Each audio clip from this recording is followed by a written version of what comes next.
Hello, नमस्कार, welcome back.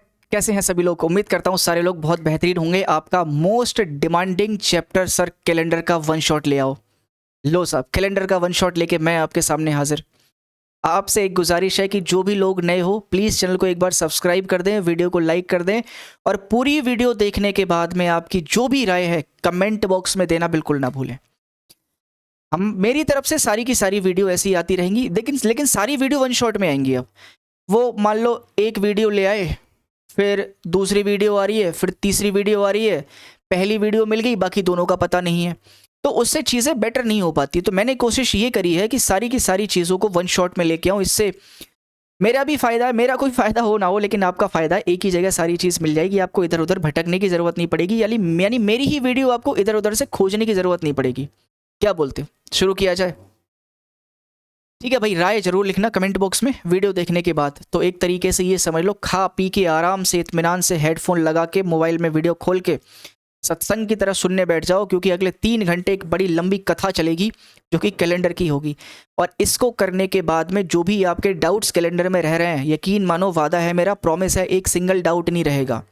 लेकिन एक गुजारिश ये है कि जो भी आप अभी जानते हैं कैलेंडर के बारे में, जो थोड़ा बहुत पढ़ा हुआ है, अगर आप बहुत अच्छी तरीके से जानते हैं तब तो रिवीजन के तौर पे ठीक है। लेकिन अगर आप थोड़ा बहुत जानते हैं, सीख रहे हैं, तो मैं चाहूँगा अपने दिमाग को ब्लैंक कर लो बिल्कुल, और एक नए सिरे से सीखने की कोशिश करो, फिर देखो कितना मज़ा आता है। आओ शुरू करते हैं। देखो, कैलेंडर जो कि हम पढ़ रहे हैं, इस कैलेंडर का असली नाम क्या है? तो इसका नाम है ग्रिगोरियन कैलेंडर। ठीक है, एक ग्रिगोरियन कैलेंडर। एक पॉप थे किसी चर्च के, उन्होंने इसकी शुरुआत करी थी 16वीं शताब्दी में। उससे पहले जूलियन कैलेंडर चला करता था। उसमें कुछ कमियां थी, उस कमियों को दूर करके ग्रेगरी साहब ने नया कैलेंडर दिया। ठीक है, दे दिया, अच्छी बात है, हमें उससे कोई मतलब नहीं। 16वीं शताब्दी के आसपास की बात थी। हमें तो मतलब ये है कि यार इसमें जो कॉन्सेप्ट यूज़ होंगे, उन कॉन्सेप्ट का यूज़ करके हमारे क्वेश्चन बन जाने चाहिए, बस हमें सिर्फ इतना सा मतलब है। तो ग्रेगरी साहब ने ऐसा किया कि इस कैलेंडर में 2 टाइप के साल डिसाइड किए। एक साल ऐसा था जिसके 365 दिन थे, और एक साल ऐसा था जिसमें 366 दिन थे। जिसमें 365 दिन थे उसको तो इन्होंने नॉर्मल ईयर के नाम से बोल दिया कि भाई साहब इसको नॉर्मल ईयर के नाम से जानेंगे लोग, यानी हिंदी में साधारण वर्ष। हिंदी में साधारण वर्ष। जबकि एक जो साल 366 दिन वाला था, इसको इन्होंने लीप वर्ष कहा कि भाई साहब इसको लीप ईयर के नाम से जानेंगे। हिंदी में इसको लीप वर्ष कहते हैं या फिर अधिवर्ष कहते हैं। ठीक है, ये तो बेसिक सी बात हुई जो आप सबको पता होगी। अब ये हुआ क्यों? ये हुआ इसलिए क्योंकि एक साल में 365 दिन और 6 घंटे के आसपास का समय होता है। तो वो 365 दिन तो काउंट होते हैं। ठीक है, 365 दिन और 6 घंटे के आसपास का समय होता है, तो वो 365 दिन तो काउंट होते हैं, बट ये 6 घंटे काउंट नहीं किए जाते। दूसरे साल भी यही हाल होता है, तीसरे साल भी यही हाल होता है। चौथी साल जब आई तो ये देखा गया कि पिछले साल के 6-6 घंटे और चौथी साल के 6 घंटे मिला के 24 घंटा तो बन ही गया। जब 24 घंटा बन गया तो इसका मतलब ये एक दिन के बराबर हो जा रहा है। तो ऐसा करो, चौथी साल में एक दिन बढ़ा दो। तो यही कहानी के रूप में इन्होंने चौथी साल में एक दिन एक्स्ट्रा बढ़ा के 366 दिन कर दिए। अब ये बात कितनी सही है कितनी गलत है कि भाई साहब ऐसा है कि पहले 6-6 छोड़ते रहो, बाद में बढ़ा दो? ऐसा थोड़ी होता है, ये तो गड़बड़ करेगा ना जाके। जो खाना आज खाया जा रहा है उससे आज की भूख मिटेगी, कल की थोड़ी। लेकिन यहाँ तो खाना आज खा रहे हैं, भूख कल की मिटा रहे हैं, ये बात गड़बड़ है। तो ये कहाँ तक बात सही हुई, आओ इस पे मैं बात कर रहा हूँ। तो पहला टॉपिक ही आपका लीप ईयर है, इस बात को ध्यान से समझना। मैंने ये पूछा कि जो ग्रेगरी साहब ने कॉन्सेप्ट दिया उसके अकॉर्डिंग कुछ सवाल मैंने डिसाइड किए। जैसे मान लो 1982 एक लीप ईयर है कि नहीं है? अब लीप ईयर बनने के लिए, क्योंकि हर 4 साल के बाद में लीप ईयर आ रहा है, तो वो साल जो 4 से कटेगा वो लीप ईयर बनेगा, क्योंकि 4 का मल्टीपल होगा। पहले 4 साल, दूसरे 4 साल, तीसरे 4 साल, 4 का मल्टीपल चलता जा रहा है। तो 4 से काट के देखो, 4 से काटने का बड़ा अच्छा सा नियम होता है कि यार लास्ट की 2 संख्याएं अगर 4 से कट जाएंगी तो पूरी संख्या 4 से कटेगी। मैंने इसको 4 से काटा, ये 4 से कट नहीं पाया, और अगर कट नहीं पाया तो ये लीप ईयर नहीं बन पाया, ये नॉर्मल ईयर बना, साधारण वर्ष है, ये लीप वर्ष नहीं है। फिर मैंने दूसरा साल लिखा, फिर मैंने दूसरा एक साल लिखा। जैसे मान लो मैंने लिख दिया 1992, क्या ये लीप वर्ष है? मैंने इसमें 4 से भाग दिया, 4 का डबल 8, 12, एक बच गया, 12 हो गया, और 4 तिया 12, यानी ये 4 से कट गया। ये तो लीप ईयर बना। फिर मैंने एक तीसरा सवाल लिखा, मैंने कहा बताओ 1786 लीप ईयर होगा। सर 86 में मैंने 4 से भाग दिया लेकिन नहीं कट पाया, 4 से नहीं कटा, ये नहीं कटा तो ये नॉर्मल ईयर है, ये लीप वर्ष नहीं होगा। फिर मैंने एक चौथा सवाल लिया, मैंने कहा यार ऐसा बताओ 1796 लीप ईयर है क्या। 96 में जब मैंने 4 से डिवाइड किया तो वो कट गया और पता चला कि यार ये तो लीप ईयर था, इसी के 4 साल बाद फिर से लीप ईयर आना चाहिए, क्योंकि लीप ईयर तो 4 साल बाद आता है, हर 4 साल बाद आता है, तो इसका मतलब इसके बाद में भी लीप ईयर आना चाहिए। फिर मैंने इसके तुरंत बाद 4 साल बाद आने वाला एक साल लिखा जिसका नाम था 1800। मैंने इसमें 4 से डिवाइड देना चाहा, 2 4 से डिवाइड, 4 चौक 16, 2 बच गया, 20 हो गया, 4 पंजे 20, कट आना 4 से पूरा, कट गया। इसका मतलब ये लीप ईयर होना चाहिए बट ये लीप ईयर नहीं था। ऐसा क्यों हुआ, चर्चा होगी इसकी, बने रहो साथ में। छठे नंबर पे फिर मैंने लिखा 1896, क्या ये लीप ईयर होगा। मैंने तुरंत इसमें 4 से डिवाइड दिया, इसमें गया और मैंने कहा हाँ यार ये तो गया, इसका मतलब ये लीप ईयर है, चलो ठीक है। फिर मैंने इसके तुरंत 4 साल बाद आने वाला एक साल लिखा जिसका नाम था 1900, क्या ये लीप ईयर है। 4 से मैंने डिवाइड दिया, कट गया, 4 से पूरा कट गया लेकिन फिर भी लीप ईयर नहीं है। अच्छा फिर मैंने एक 8वां सवाल लिखा जिसमें लिखा मैंने 1996, 4 से भाग दिया, चला गया, लीप ईयर बन गया। लेकिन फिर मैंने एक सवाल लिखा 2000, इसमें मैंने 4 से भाग दिया, चला गया, लीप ईयर बन गया। यहाँ पे कुछ बातें समझ में आई आपको, मैं क्या समझाना चाह रहा हूँ कि यार यहाँ पर ये लीप ईयर बना, 4 साल बाद फिर लीप ईयर होना चाहिए, यहाँ नहीं बन पाया। यहाँ पर लीप ईयर बना, 4 साल बाद फिर लीप ईयर होना चाहिए, यहाँ बन गया।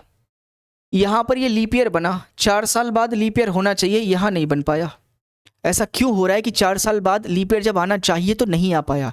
इसका एक रीज़न ये है कि मैंने अभी बताया था कि हर साल 365 दिन के अलावा 6 घंटे होते हैं, वो एक्चुअली में 6 घंटे नहीं होते, वो 5 घंटे कुछ मिनट और कुछ सेकंड के आसपास की वैल्यू होती है कि नहीं। तो दूसरे साल भी 365 दिन 5 घंटे कुछ मिनट और कुछ सेकंड के आसपास का समय ये छोड़ दिया गया, इसको काउंट किया गया।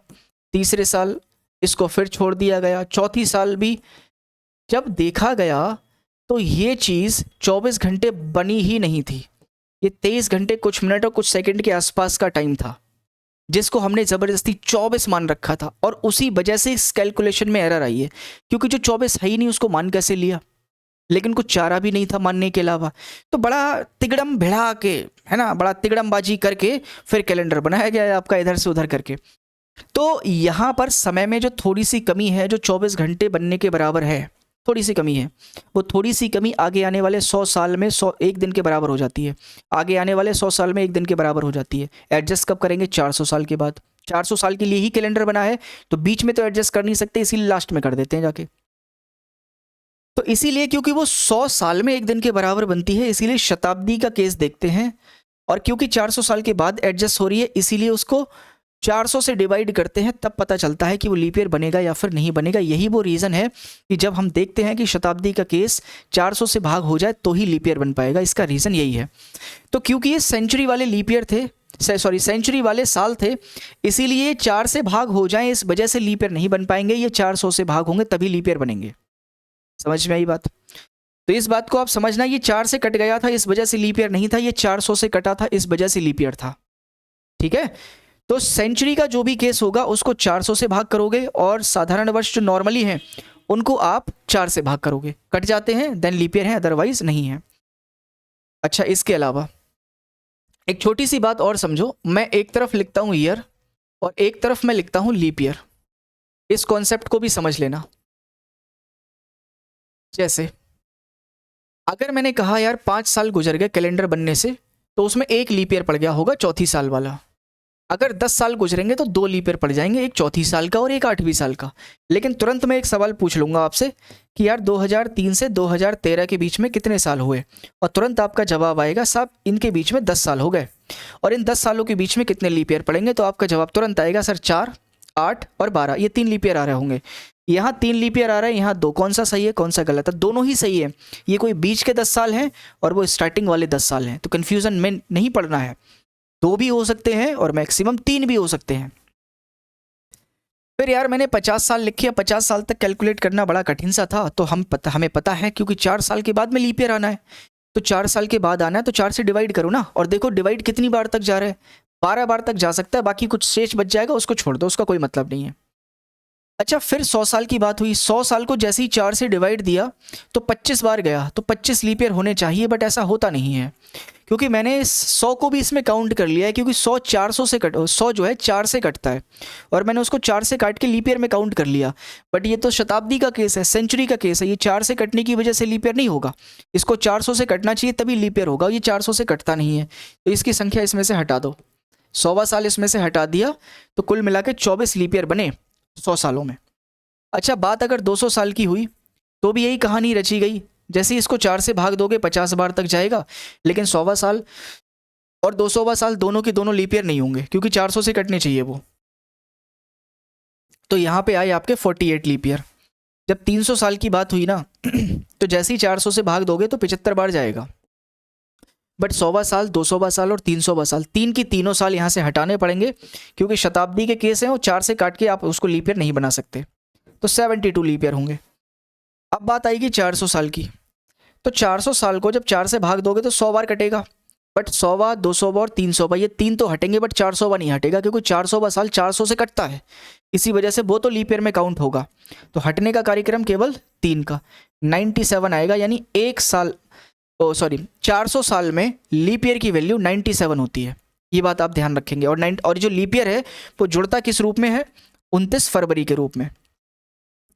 अगर ये बात आप समझ गए हो तो मैं आपसे ये पूछना चाह रहा हूँ, आप मुझे बताओ फर्स्ट सेंचुरी में कितने लीप ईयर होंगे, सेंचुरी का मतलब शताब्दी, पहली शताब्दी में कितने लीप ईयर, तुरंत आपका आंसर यहाँ से नकल मार के आएगा, टिप टाप मार लोगे यहाँ से, कहोगे सर 24, लेकिन तुरंत मैं पूछने लगूंगा जरा बताना दूसरी वाली में फिर कितने होंगे, तुरंत यहाँ से टीप मारोगे और क्या बोलोगे सर 48, और तुरंत समझ लो गलत हो जाएगा।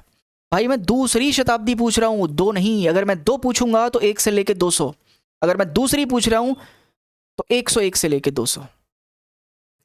फिर से सुनो, अगर मैं दो पूछ रहा हूं तो 1 से लेके 200, लेकिन अगर मैं सिर्फ दूसरी पूछ रहा हूं सेकंड वाली तो 101 से लेके 200, यानी 101 से लेके 200, तो यहाँ भी तो 100 ही साल हैं बीच में, तो यहाँ भी तो 24 ही होंगे। ऐसे ही अगर मैं तीसरे वाली की बात करूं तो भी 100 साल बीच में आएंगे, यहाँ भी 24 होगी, लेकिन अगर मैं चौथी शताब्दी की बात करूंगा तो क्योंकि यहाँ पे 100वां साल भी लीप ईयर बन जाता है, इसीलिए यहाँ पे पूरे के पूरे 25 होंगे। इस बात का भी ख्याल रखना है, क्योंकि ऐसे डायरेक्ट सवाल भी पूछ लिया जाता है कभी कभी, फंस ना जाओ, इस बात का ख्याल रखें।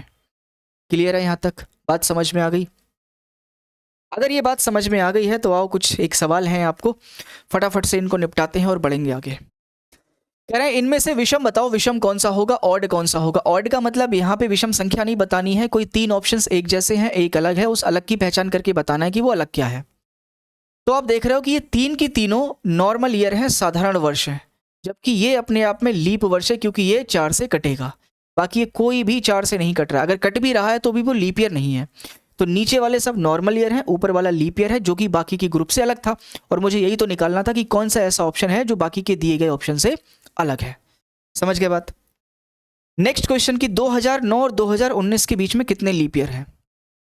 अभी मैंने सिखाया 2009 से 2019 के बीच में 10 साल का गैप है, तो या तो 2 होंगे या 3 होंगे, लेकिन काउंट करना पड़ता है, बीच के जो भी साल होते हैं उनको काउंट करना पड़ता है। 2009 से शुरू हो जाओ, पहला लीप ईयर 12 में, फिर 16 में, उसके बाद 20 में आएगा, 20 तक तो जाना ही नहीं है, तो इसका मतलब बीच में 2 ही लीप ईयर पड़ पाए, तो ऑप्शन नंबर ए मेरा यहाँ पे सही आंसर होगा। अच्छा एक बात और, ये जो भी बात मैंने आपको बताई है, ये सारे के सारे पॉइंट आपको याद होने चाहिए कि 100 साल में 24 लीप ईयर होते हैं, 200 में 48 होते हैं, 300 में 72 होते हैं, 400 में 97 होते हैं। ये याद करने पड़ेंगे डायरेक्ट, क्योंकि वहां पर निकालने का सिस्टम नहीं है भाई, ठीक है। ये आपको एकदम से रटे होने चाहिए, याद होने चाहिए, क्योंकि इनकी जरूरत पड़ेगी आगे। प्रथम शताब्दी में कितने लीप वर्ष थे भाई साहब? पहली शताब्दी में तो 24 थे, और मैंने आपको बताया प्रथम में 24, दूसरी में भी 24, तीसरी में भी 24, चौथी में 25, ठीक बता चुका हूं मैं ये आपको। 400 सालों में 29 फरवरी कितनी बार आएगी? 400 सालों में 29 फरवरी 29 फेब, तो सर 400 सालों में 29 फरवरी तो 97 टाइम्स आएगी ना, क्योंकि 97 ही लीप वर्ष होते हैं, 97 ही लीप वर्ष होते हैं, और लीप वर्ष 29 फरवरी के रूप में ही काउंट होता है, तो इसका मतलब 97 टाइम्स आंसर होगा, सी ऑप्शन सही है। तो जो भी मैंने सिखाया उस पर बेस्ड ही क्वेश्चन हैं, सारे उड़ते जाएंगे, देख लेना। कह रहे हैं 19 तारीख 400 साल में कितनी बार आएगी। अब इसका आंसर 97 मत कर देना, समझ लो खत्म हो जाएगी कहानी, क्योंकि ये 29 तारीख है, ये 29 फरवरी नहीं है। अगर 29 फरवरी पूछेगा तो 97 आंसर है। 29 तारीख तो फरवरी को छोड़ के हर महीने आती है। तो अगर मैं अभी थोड़ी देर के लिए फरवरी को हटा दूं साल से, तो साल में 11 महीने होंगे अगर फरवरी को काउंट ना करें तो। और वो 11 की 11 महीने में 29 फरवरी आती है, सॉरी 29 तारीख, फरवरी नहीं, 11 की 11 महीने में 29 तारीख आती है। फरवरी को हटा दें तो, क्योंकि फरवरी में हर बार नहीं आती। तो मैं कहूँगा यार एक साल में 11 बार तो 29 तारीख आनी ही आनी है। तो 400 साल में कितनी बार आएगी, 11 गुणा 400, यानी 4400 बार तो 29 तारीख आएगी ही। अब फरवरी में पता कर लेते हैं कब कब आएगी, क्योंकि फरवरी को छोड़ रखा है हमने। और जैसे ही फरवरी को काउंट करना चाहा तो हमें पता है फरवरी में तभी आएगी जब लीप वर्ष होगा, और 400 साल में लीप वर्ष होते हैं 97, यानी कि फरवरी में 97 टाइम्स तक आ रही होगी। तो कुल मिला के 4497 बार 29 तारीख आएगी, 4497 बार 29 तारीख आएगी 400 सालों में। यही आंसर है।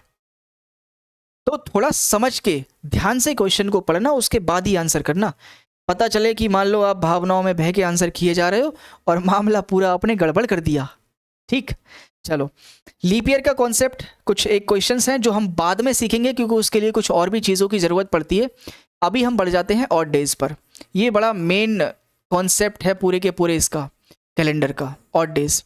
अब ये ऑड डेज क्या होता है, जब दिनों की संख्या दे दी हो और हमें ऑड डेज निकालने हो तो उसको 7 से डिवाइड करके रिमाइंडर निकालना होता है। फिर से सुनो, ऑड डेज यानी विषम दिन, ठीक है, हिंदी में भी लिख दे रहा हूँ मैं। ऑड डेज का मतलब होता है विषम दिन। विषम दिन का मतलब विषम संख्या वाला विषम दिन नहीं, यहाँ विषम दिन का मतलब होता है 7 से डिवाइड करके जो भी शेष बचेगा, दिनों की संख्या को 7 से डिवाइड करके जो भी शेष बचेगा वो विषम दिन होते हैं। जैसे आज सोमवार है और आज से 17 दिन के बाद मुझे निकालना है क्या होगा, तो आज से 7 दिन के बाद फिर सोमवार आएगा, अगले 7 दिन के बाद फिर सोमवार आएगा, 14 दिन बीत चुके हैं। अब 7 दिन पूरे तो हो नहीं पाएंगे, तो अभी कितना और दिन चलना बाकी होगा, 3 दिन, तभी तो 17 के बाद पास पहुंच पाऊंगा मैं। तो वो जो 3 दिन शेष बच के आए ना चलने के लिए, साइकिल कंप्लीट होने पे, 7 की साइकिल होती है ना, दिनों की संख्या 7 होती है, 7 की साइकिल पे सेम टू सेम दिन वापस रिपीट करता जाता है। जैसे आज मंडे है तो 7 दिन बाद फिर मंडे होगा, 7 की साइकिल है, 7 दिन होते हैं, अगले 7 दिन बाद फिर मंडे होगा, तो 2 साइकिल कंप्लीट हो गई, 2 रिपीटेशन कंप्लीट हो गए। उसके बाद में भी रिपीटेशन बनाना चाह रहे थे बट दिन की संख्या कम थी, थे ही नहीं पूरे, सिर्फ 3 दिन थे हमारे पास में, तो साइकिल पूरी बन नहीं पाती। जो 3 दिन फालतू बच गए हैं वही विषम दिन है। तो इसको सीधी सी भाषा में ये कह देते हैं कि 7 से डिवाइड करके जो भी शेष बनेगा वो विषम दिन होगा। समझ गए बात।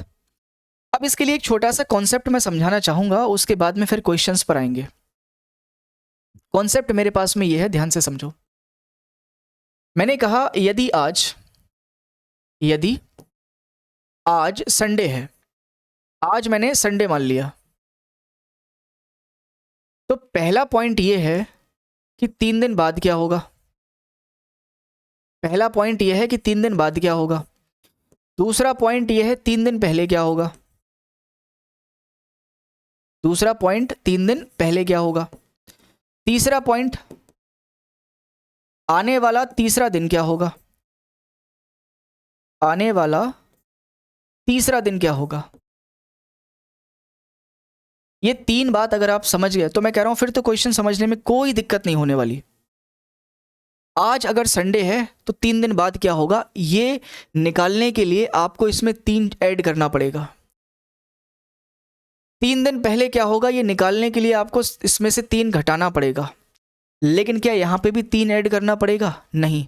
रीज़न जानो, आज है संडे और 3 दिन बाद जाना है, तो पहला दिन संडे, आज का दिन संडे। मुझे पता है कि आप अगले दिन से काउंट करते हो, आ रहा हूँ मैं वहीं पे, रुक जाओ अभी, सीखो कॉन्सेप्ट को। आज है संडे, आज है संडे, तो पहला दिन संडे हो गया, फिर दूसरा दिन मंडे, तीसरा दिन ट्यूसडे, और 3 दिन के बाद जाना है। अगला दिन कौन सा, वेंसडे, बुधवार। लेकिन इसी को ऐसे काउंट नहीं करना होता है, इसको अगले दिन से काउंट करते हैं और फिर वो बाद वाला कॉन्सेप्ट खत्म हो जाता है। आज संडे, मंडे, ट्यूसडे, 3 दिन हो गए, फिर बाद वाला दिन क्या आएगा, वेंसडे। ऐसे करके आंसर बाद वाला आता है। बट क्योंकि हम कैलकुलेशन को सुविधा अनुसार बढ़िया बनाने के लिए अगले दिन से काउंटिंग करते हैं और ये बाद जाने वाला चक्कर खत्म कर देते हैं। कैसे, आज संडे, 3 दिन बाद जाना है, 3 उंगली खड़ी, आज संडे, अगले दिन से काउंट करो, मंडे, ट्यूसडे, वेंसडे। बाद नहीं जाना है, जितना जोड़ना है उतने नंबर पे रुक जाना है अगले दिन से, क्योंकि बाद का कॉन्सेप्ट खत्म कर दिया ना एक दिन आगे से काउंट करके ही। जब एक दिन आप पहले ही छोड़ दे रहे हो तो बाद वाला कॉन्सेप्ट तो वैसे ही खत्म हो गया। तो मंडे, ट्यूसडे, वेंसडे, ये 3 जोड़ना कहते हैं इसको। तो ये हो गया वेंसडे यानी बुधवार। ठीक है भाई साहब, इसका आंसर क्या बन गया? वेंसडे। अच्छा, अगर मुझे 3 घटाना है तो भी मैं ऐसे ही घटाऊंगा। 3 उंगली पीछे को हट जाओ, एक दिन पीछे से पीछे हटो। तो क्योंकि संडे दे रखा है, सैटरडे, फ्राइडे, थर्सडे, इसका आंसर बनेगा थर्सडे यानी गुरुवार। ठीक है, थर्सडे। अच्छा, अगर तीसरा दिन मैं बात करूं तो देखो यहाँ पे 3 दिन बाद, अगर मुझे 3 दिन बाद जाना होता है किसी के तो 1 2 3 इसके बाद जाना है, लेकिन अगर मुझे तीसरे दिन जाना है तो 1 2 3 तीसरे दिन पे चला गया। तो इन दोनों में 1 दिन का फर्क होता है। तो ये जो है तीसरा दिन इसके कंपैरिजन में 1 दिन कम होता है। तो इसीलिए अगर यहाँ पे मैं 3 जोड़ रहा हूँ तो यहाँ पे 2 ही जोड़ना पड़ता है केवल। और अगर 2 जोड़ना है तो आज संडे है तो 2 दिन बाद क्या होगा? Monday, Tuesday. तीसरा दिन कहना या 2 दिन बाद कहना एक ही बात होती है। तो अगला दिन क्या होगा? Monday, Tuesday. तो इसका आंसर होगा ट्यूसडे यानी कि मंगलवार। बात समझ में आई या नहीं? अगर ये बात समझ में आ गई है तभी आगे के क्वेश्चंस हो पाएंगे आपसे। जैसे आज मंगलवार है तो 37 दिन बाद कौन सा दिन होगा? मैं जानता हूं हर 7 दिन के बाद में सेम दिन वापस आना है। हर 7 दिन के बाद में संडे आएगा, हर 7 दिन के बाद में मंगलवार आएगा, हर 7 दिन के बाद में मंगलवार आएगा। तो मैं क्यों ना इसको 7 से ही डिवाइड कर दूं और ये देख लूं कि कंप्लीट साइकिल होने के बाद कितना शेष बच रहा होगा। मंगलवार, मंगलवार, मंगलवार, मंगलवार, हर बार साइकिल मंगलवार पे खत्म हो रही होगी। लास्ट में देखूंगा कितना और फालतू चलना है, बस मेरा काम हो जाएगा। 7 से मैं इसको डिवाइड दूंगा, 7 पंजे 35, रिमाइंडर कितना बचेगा सर? रिमाइंडर बचेगा 2। यानी कि मंगलवार पे साइकिल खत्म होने के बाद भी 2 दिन अभी और चलना होगा। अब ये 2 दिन आगे जाना है कि पीछे? बाद की बात कर रहा है, फ्यूचर में जाने की बात कर रहा है कि 37 दिन बाद क्या होगा? फ्यूचर में। तो फ्यूचर में जब जाने की बात कर रहा है तो ये जो रिमाइंडर आएगा ये जुड़ता है। जब जब कैलेंडर में आगे बढ़ोगे तब तब जुड़ेगा, जब जब कैलेंडर में पीछे हटोगे तब तब माइनस होगा। तो ये 2 जोड़ना किस में होता है? ये जो दिन दे रखा है मंगलवार, तो मंगलवार में 2 जोड़ दो, बुधवार, बृहस्पतिवार, यानी कि थर्सडे इस क्वेश्चन का आंसर होगा। बी ऑप्शन करेक्ट है। इजी है, इजी है ना? नेक्स्ट आएंगे आगे, अगला देखो। कह रहे हैं अगर आज गुरुवार है तो 22 दिन पहले क्या था? पहले का मतलब सर यहाँ पे तो कैलेंडर में पीछे जाने की बात कर रहा है। पीछे 22 दिन दे रखा है, 22 को 7 से डिवाइड कर दो, रिमाइंडर निकालोगे कितना बनेगा? 1। अब इसको घटा दूं कि जोड़ दूं? घटाना पड़ेगा क्योंकि पहले जाने की बात कर रहा है। तो बृहस्पतिवार में से 1 की कमी कर दो, वेंसडे इस क्वेश्चन का आंसर होगा। ठीक है, इजी है। पढ़ते रहो आगे फटाफट फटाफट से। कोशिश करेंगे कि जितनी जल्दी, जितनी छोटी से छोटी क्लास हो उतना ज़्यादा फायदा है। कह रहे 4 अगस्त को मंगलवार है तो 26 तारीख को कौन सा दिन होगा? देखो 4 अगस्त को इन्होंने मंगलवार दे दिया यानी कि ट्यूसडे। मुझसे पूछना चाह रहा है 26 तारीख को कौन सा दिन होगा। अब यार एक बात बताओ, हर 7 दिन के बाद में मंगलवार आ रहा होगा, हर 7 दिन के बाद में मंगलवार, तो इसमें 7 जोड़ो, क्या बनेगा? 11। 11 तारीख को मंगलवार। 7 जोड़ो इसमें 18, 18 तारीख को मंगलवार। 7 जोड़ो इसमें 26, 26 तारीख को भी मंगलवार। ठीक है, 4 और 7 11, 11 और 7 18, 18 और 7 सॉरी 25 आएगा, 18 और 7 25, यानी 25 तारीख को मंगलवार। तो मुझे तो 26 को निकालना है, तो मंगलवार का अगला दिन क्या होता है? बुधवार यानी वेंसडे। तो 26 तारीख को वेंसडे होगा, 26 तारीख को वेंसडे होगा, यही आंसर है।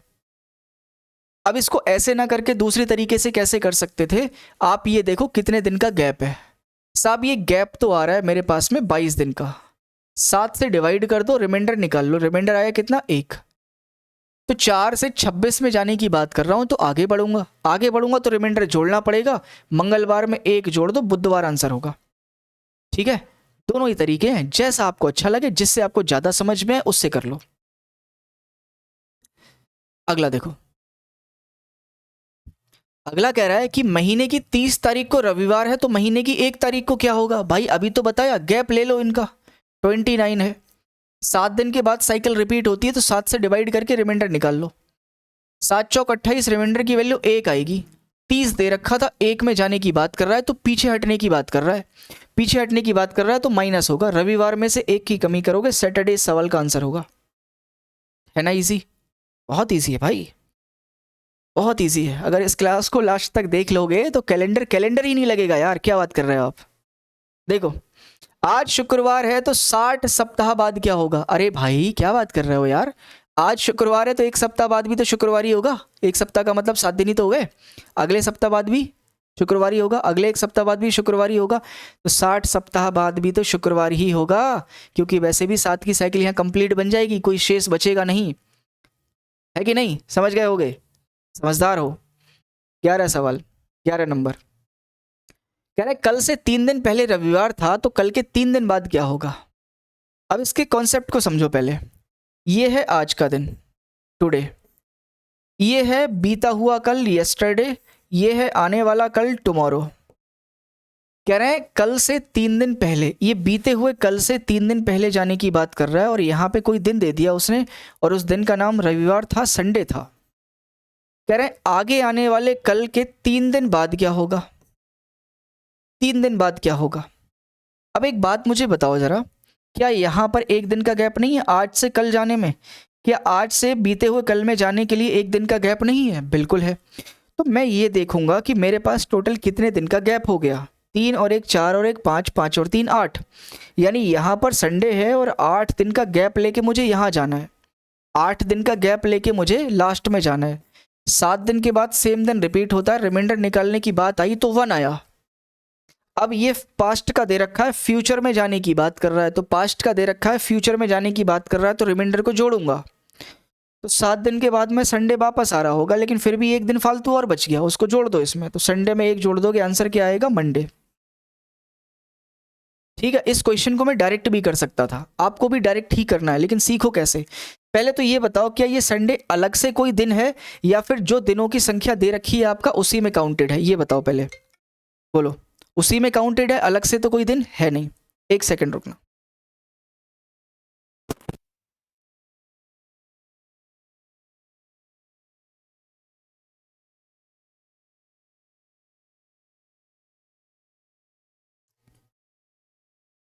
हाँ जी, तो इस बात को समझो, मैं आपको बता रहा था कि ये जो संडे का दिन है ये अलग से काउंटेड है, या जो नंबर्स दे रखे हैं इन्हीं में काउंटेड है। ये 3 दिन में काउंटेड है संडे, या फिर अलग से कोई दिन है? ये 3 दिन में ही काउंटेड है। जो दिन का नाम दे रखा होता है वो दिन अलग से नहीं होता है, वो दिन इसी 3 में शामिल है। तो अगर ये बात समझ गए हो तो ये क्वेश्चन फिर बहुत आसान है, आपको सिंपली कैलकुलेशन यही कर लेनी है। देखो 3 दिन ये हो गए, एक बीता हुआ कल हो गया, ये इसमें काउंटेड होता है, एक आने वाला कल, और 3 दिन ये, तो 3 और 1 4, 4 3 7 और 1 8, 7 से भाग दोगे, एक रिमाइंडर बचेगा। कैलेंडर में आगे की बात पूछ रहा है तो इसमें जोड़ दो, यही आंसर है भैया, इसमें ये रिमाइंडर जोड़ दो, यही आंसर है। और समझो, और एक क्वेश्चन के अनुसार इसको समझने की कोशिश करते हैं। 12 नंबर सवाल देखो।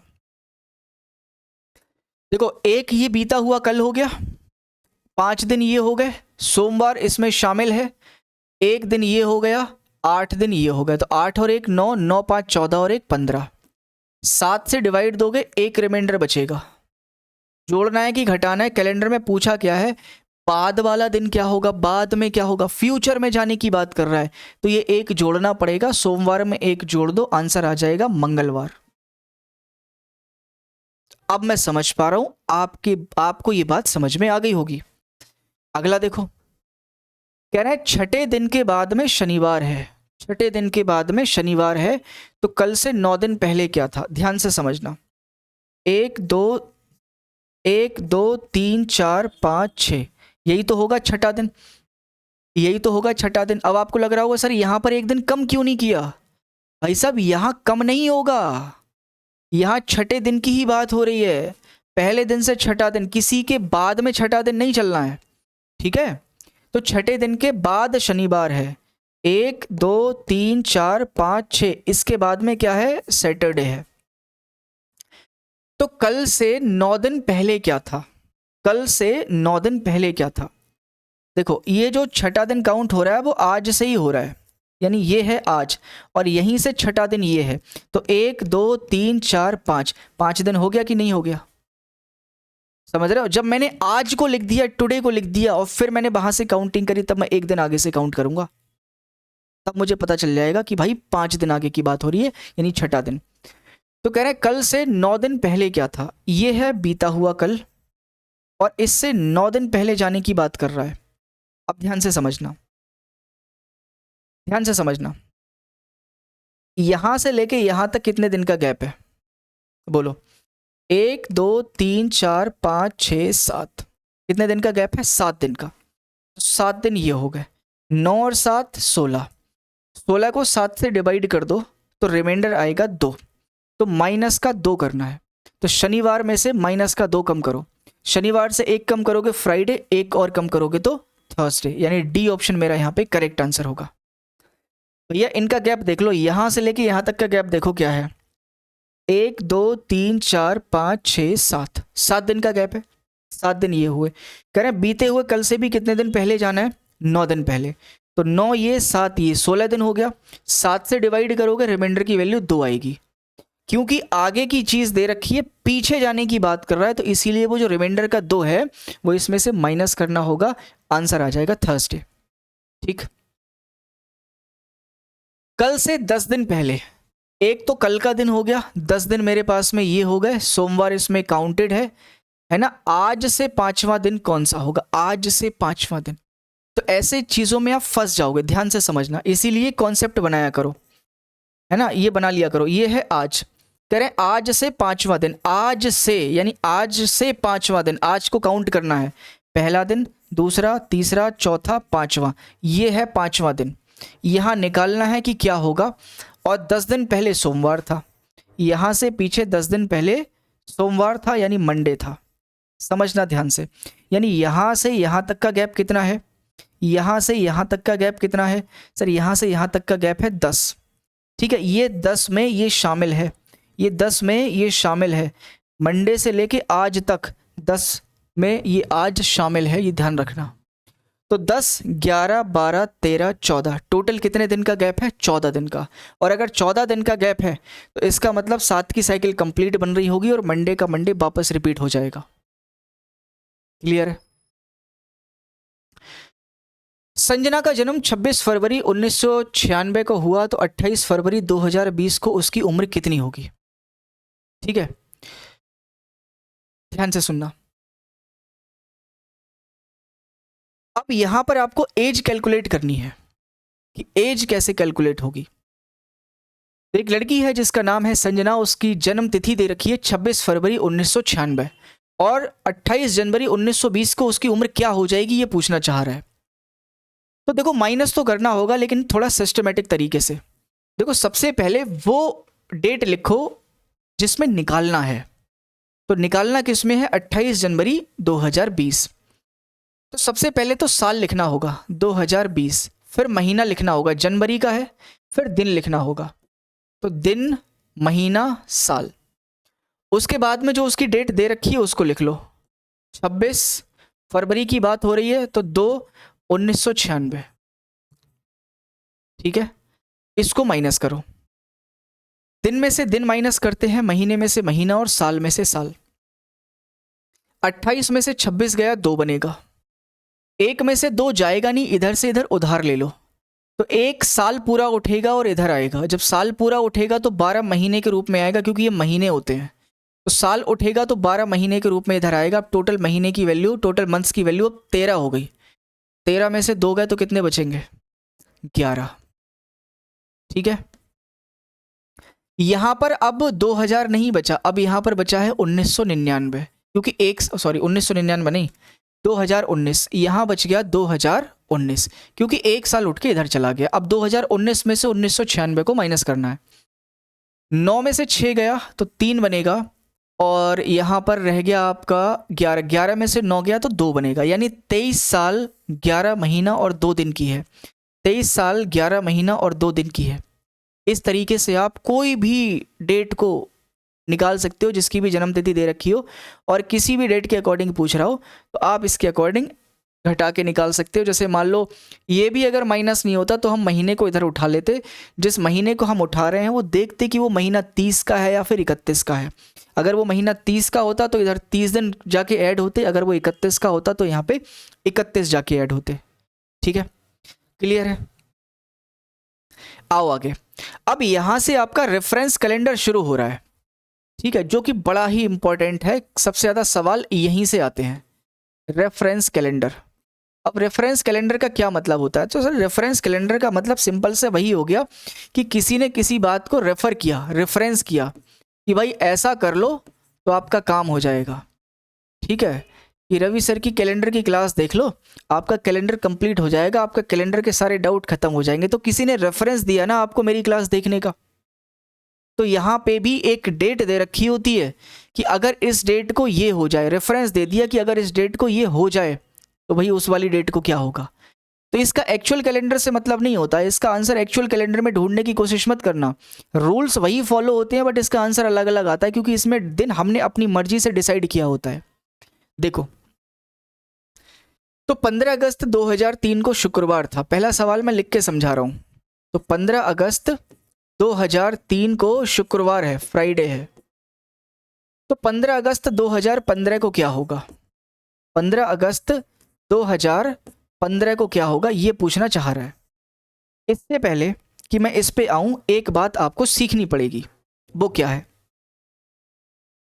अभी हम ऑड डेज के बारे में पढ़ रहे थे, तो मैंने एक तरफ डेज लिखे और एक तरफ लिखे ऑड डेज, यानी विषम दिन। मैंने पूछा कि अगर 10 दिन गुजरे होंगे तो कितने विषम दिन रहे होंगे। तुरंत जवाब आएगा 7 से डिवाइड करो, रिमाइंडर निकाल लो। 7 से डिवाइड करके रिमाइंडर निकालोगे 3 आएगा, यानी कि विषम दिनों की संख्या पहले 10 दिनों में 3 होगी। अच्छा, 20 दिनों में पूछूंगा, 7 से डिवाइड करोगे, 7 का डबल 14, 6 फालतू बच जाएगा, यानी ऑड डेज की वैल्यू 6 हो जाएगी। जैसे ही मैंने 50 लिखा और 7 से डिवाइड किया, 7 सत्ते 49, यानी कि एक रिमाइंडर बच गया, ऑड डेज की वैल्यू 1 हो गई। अच्छा, जब मैंने 100 में डिवाइड दिया तो 100 दिन है दिनों की संख्या, और रिमाइंडर पूछना चाहूँ तो, ऑड डेज पूछना चाहूँ तो सर 98 तो कंप्लीट हो जाता है, 2 रिमाइंडर बच जाता है। ठीक है, समझ में आई बात या नहीं आई? 14 सत्ते 98, 14 टाइम्स तक पूरा चला जाएगा, 2 रिमाइंडर बच जाएगा। वो 2 मैंने वहां लिख दिया, वो ऑड डेज हो गई। ये तो सीख लिया कॉन्सेप्ट। अब एक बात याद रखो जो आपको याद रखनी है कि 365 दिन में कितने ऑड डेज होंगे। तो इसको जब 7 से डिवाइड करोगे तो रिमाइंडर की वैल्यू 1 आती है। 366 दिन में कितने ऑड डेज होते हैं? सर 366 दिन में 2 ऑड डेज होते हैं। ये बात आपको याद रखनी है, क्योंकि ये तो होता है साधारण वर्ष यानी कि नॉर्मल ईयर, ये होता है आपका लीप वर्ष यानी कि लीप ईयर। तो साधारण वर्ष में 1 विषम दिन होता है, लीप वर्ष में 2 विषम दिन होते हैं। ये आपको रेडीमेड डायरेक्ट याद रखना है, क्योंकि मैं बार बार निकालूंगा नहीं, आप भी बार बार निकालोगे नहीं क्वेश्चन में कि 365 है तो कितना, 366 है तो कितना। ये आपको याद होना चाहिए। साधारण वर्ष है तो 1, लीप वर्ष है तो 2। अब यही बात आपकी यहाँ लगनी है, यही बात आपकी यहाँ लगनी है। देखो, डेट नहीं बदल रही है, महीना नहीं बदल रहा है तो केवल साल। और मैं जानता हूँ 2003 से 2015 तक जाने में 12 साल का गैप होता है, 12 साल। तो 12 साल में 12 ऑड डेज तो रहेंगे ही रहेंगे, क्योंकि एक साल में एक तो होता ही होता है कंपलसरी। लीप ईयर की वजह से एक और फालतू आ जाता है। तो मैंने कहा अगर 12 साल का गैप है तो 12 विषम दिन तो होंगे ही होंगे। फिर मैंने देखा लीप ईयर कितने आएंगे, तो आप कहोगे सर 2004 आएगा, इसके बाद में फिर 2008 आएगा, फिर 2012 आएगा। ये 3 लीप ईयर पड़ेंगे यहाँ से यहाँ तक जाने में। तो 3 इसमें और ऐड कर दो, क्योंकि जितने लीप ईयर होंगे उतने ही ऑड डेज एक्स्ट्रा आ रहे होंगे, क्योंकि लीप ईयर में एक एक ज़्यादा होता है। साधारण वर्ष में 1 होता है, लीप वर्ष में 2 होते हैं। तो इनका एक एक तो ऑलरेडी पहले ही जुड़ गया है 12 में, एक एक फालतू बच गया तो वो मैंने अलग से जोड़ दिया। अब इसी बात को आगे से हम ऐसे करके बोलेंगे कि total year plus leap year, total year plus leap year, इनके बीच में total year plus leap year. जब भी साल के बीच में ऑड डेज निकालने की बात आए, विषम दिन निकालने की बात आए, तो आपको यही कॉन्सेप्ट लगाना है, total year plus leap year, भूल मत जाना। तो ये जो वैल्यू है वो ऑड डेज की है, ऑड डेज की वैल्यू 15 हो गई। और विषम दिनों की संख्या कभी भी 7 से ज़्यादा नहीं हो सकती, क्योंकि 7 की ही साइकिल होती है, टोटल मैक्सिमम दिन ही 7 होते हैं। तो जब भी ऑड डेज की संख्या 7 से बड़ी आती है आप उसको 7 से डिवाइड करके शेष निकाल लो। कितना बन गया? 1। अब इसको जोड़ना है कि घटाना है? भाई 2003 से 2015 में जा रहे हो तो सिंपल सी बात है, जोड़ोगे। तो इसमें 1 जोड़ दोगे तो फ्राइडे में 1 जोड़ोगे तो आंसर क्या बनेगा? सैटरडे। सैटरडे आंसर होगा। ऑप्शन नंबर डी के साथ में चला जाऊंगा, डी बनेगा करेक्ट। बात समझ में आई? एक और क्वेश्चन करते हैं और अच्छी तरीके से इस बात को समझोगे। देखो कि 10 जनवरी 2010 को शनिवार था, लिख के ही समझा रहा हूं, वैसे तो ओरली हो जाएगा ये। देखो 10 जनवरी 2010 को शनिवार था यानी कि सैटरडे था, और दे क्या रखा है? 10 जनवरी 2029 को कौन सा दिन होगा? मैं जानता हूं यार डेट और महीना तो बदला नहीं, यही टाइप 1 होता है रेफरेंस कैलेंडर का, जिसमें डेट और महीना नहीं बदलता है, सिर्फ साल बदलता है। टाइप नंबर 1 चल रहा है अभी। तो जो बदल रहा है उसको देखो, 10 से लेके 29 कितने साल का गैप है? 19 साल का। कितने लीप ईयर पड़ेंगे? इसके बाद में आएगा 2012, 16, 20, 20 के बाद में 24, 24 के बाद में 28। तो 1 2 3 4 5, 5 लीप ईयर पड़े, 5 लिख दिया। टोटल वैल्यू हो गई 24। और ऑड डेज की संख्या कभी भी 7 से ज़्यादा हो नहीं सकती। अगर 7 से ज़्यादा आ रही है तो 7 से डिवाइड करके शेष निकाल लो। रिमाइंडर कितना आएगा? 3। प्लस का कि माइनस का? सर 10 से 29 यानी कि आगे बढ़ने की बात हो रही है, तो ये वैल्यू प्लस करी जाएगी सैटरडे में। तो सैटरडे में 3 जोड़ दो। सैटरडे के बाद संडे, मंडे, ट्यूसडे। तो ट्यूसडे सवाल का आंसर होगा ऑप्शन नंबर ए करेक्ट होगा। कुछ आया समझ में? आ रहा होगा।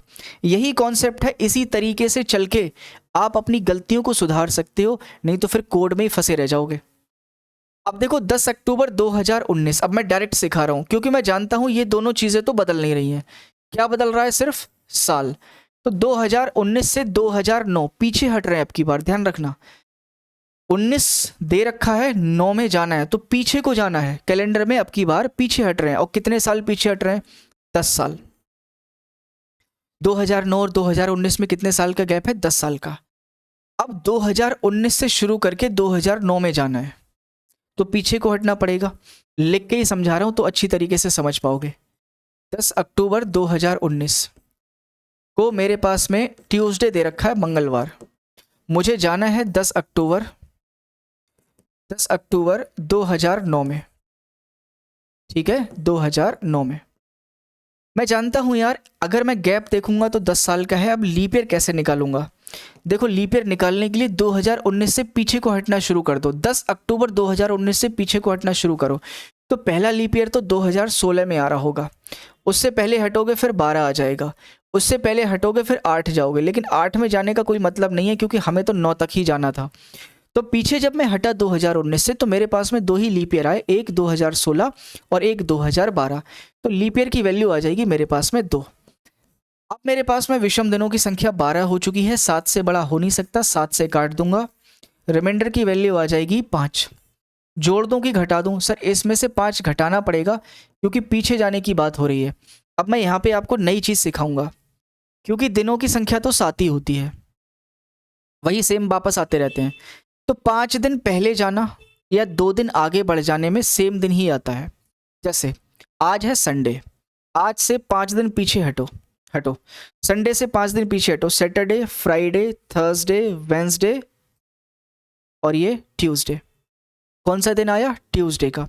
अब मैं कह रहा हूँ 2 दिन आगे बढ़ो संडे से, मंडे, ट्यूसडे, तब भी ट्यूसडे आया। तो घटाना थोड़ा कठिन होता है, तो जोड़ने के लिए क्या काम करना होगा? कौन सा नंबर जोड़ना होगा?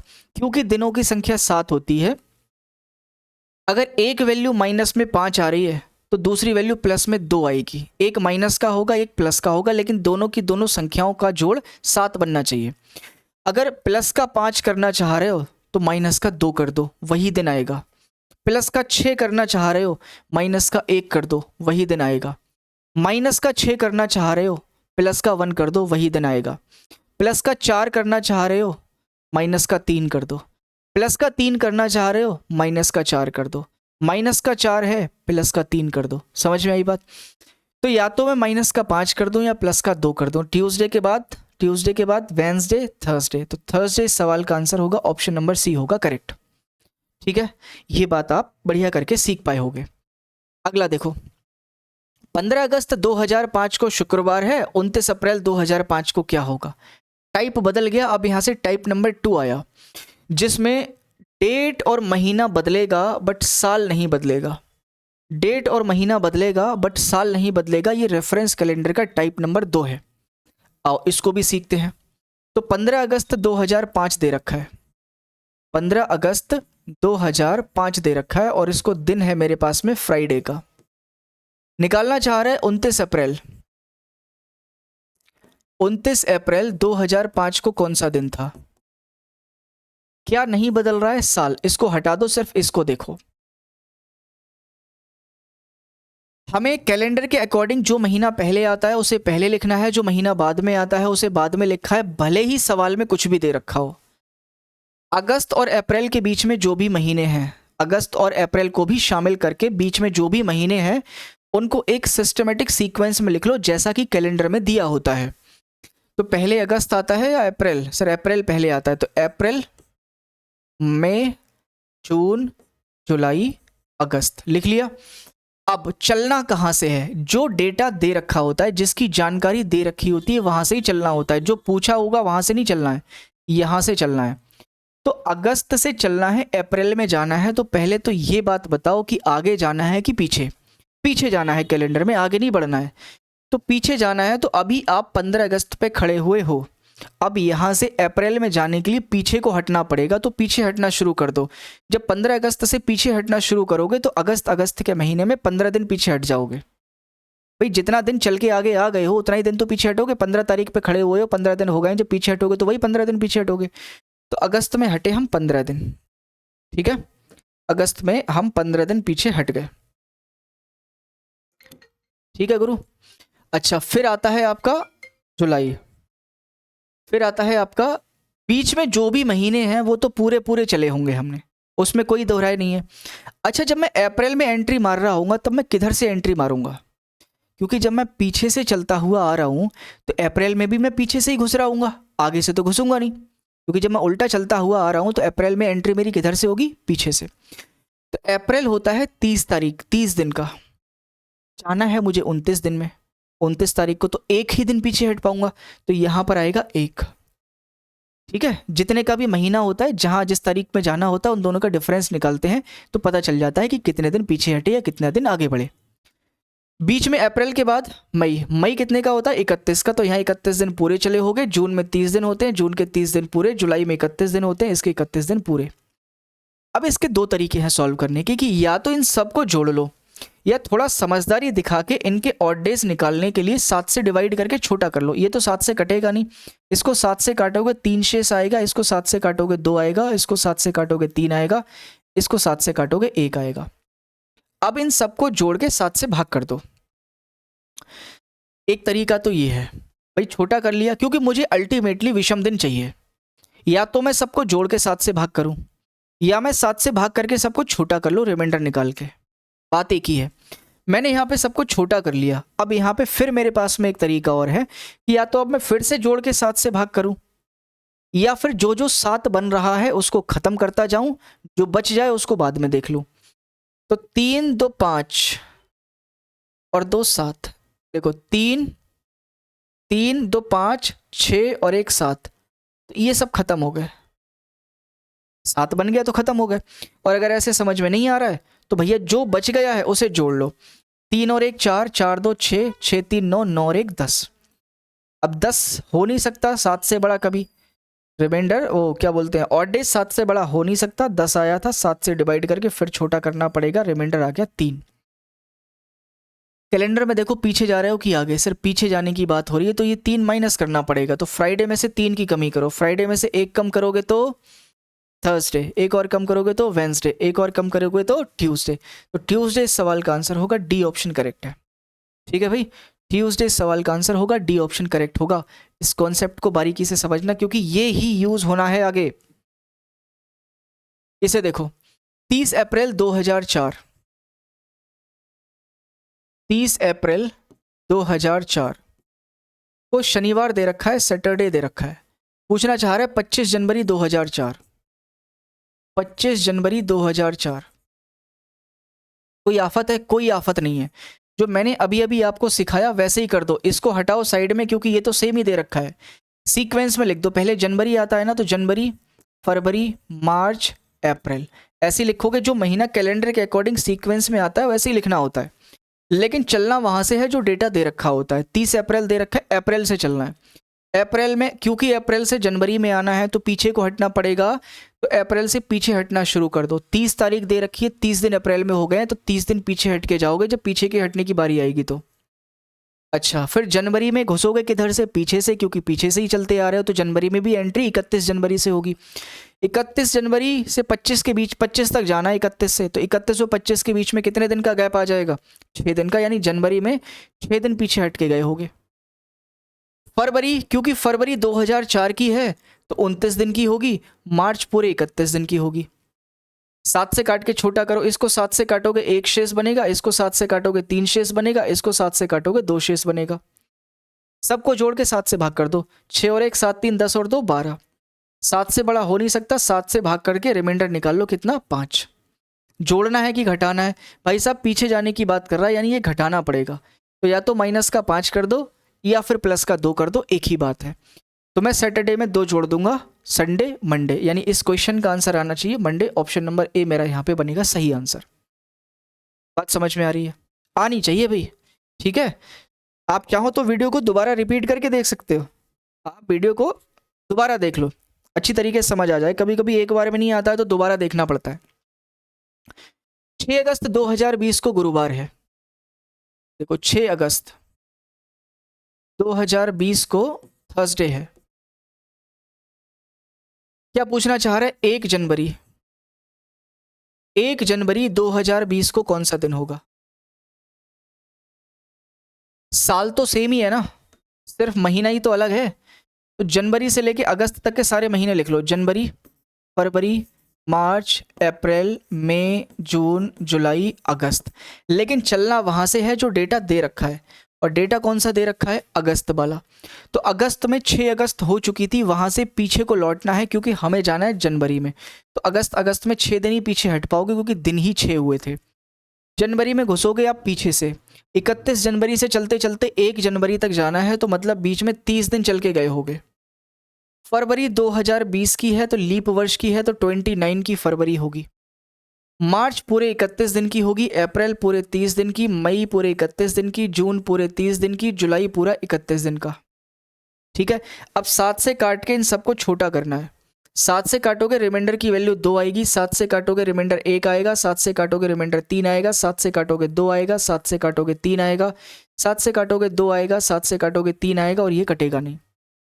अब या तो सबको जोड़ लो और 7 से डिवाइड कर लो, या फिर दूसरा तरीका छोटा ये होता है कि जो 7 बना रहा है उसे ख़त्म कर दो। मैं देख रहा हूँ 6 और 1 7 बना रहा है, इसे ख़त्म कर दिया। 3 2 5 और 2 7 बना रहा है, इसे ख़त्म कर दिया। 3 3 6 और 2 8 बच गया। ये 7 से बड़ा है, 7 से काट के रिमाइंडर निकाल लिया, 1 आ गया। घटाऊँ कि जोड़ दूँ? अगस्त से जनवरी यानी पीछे जाने की बात कर रहा है तो घटाना पड़ेगा, और थर्सडे में से 1 की कमी करोगे तो आंसर तुरंत भागता हुआ वेंसडे आएगा।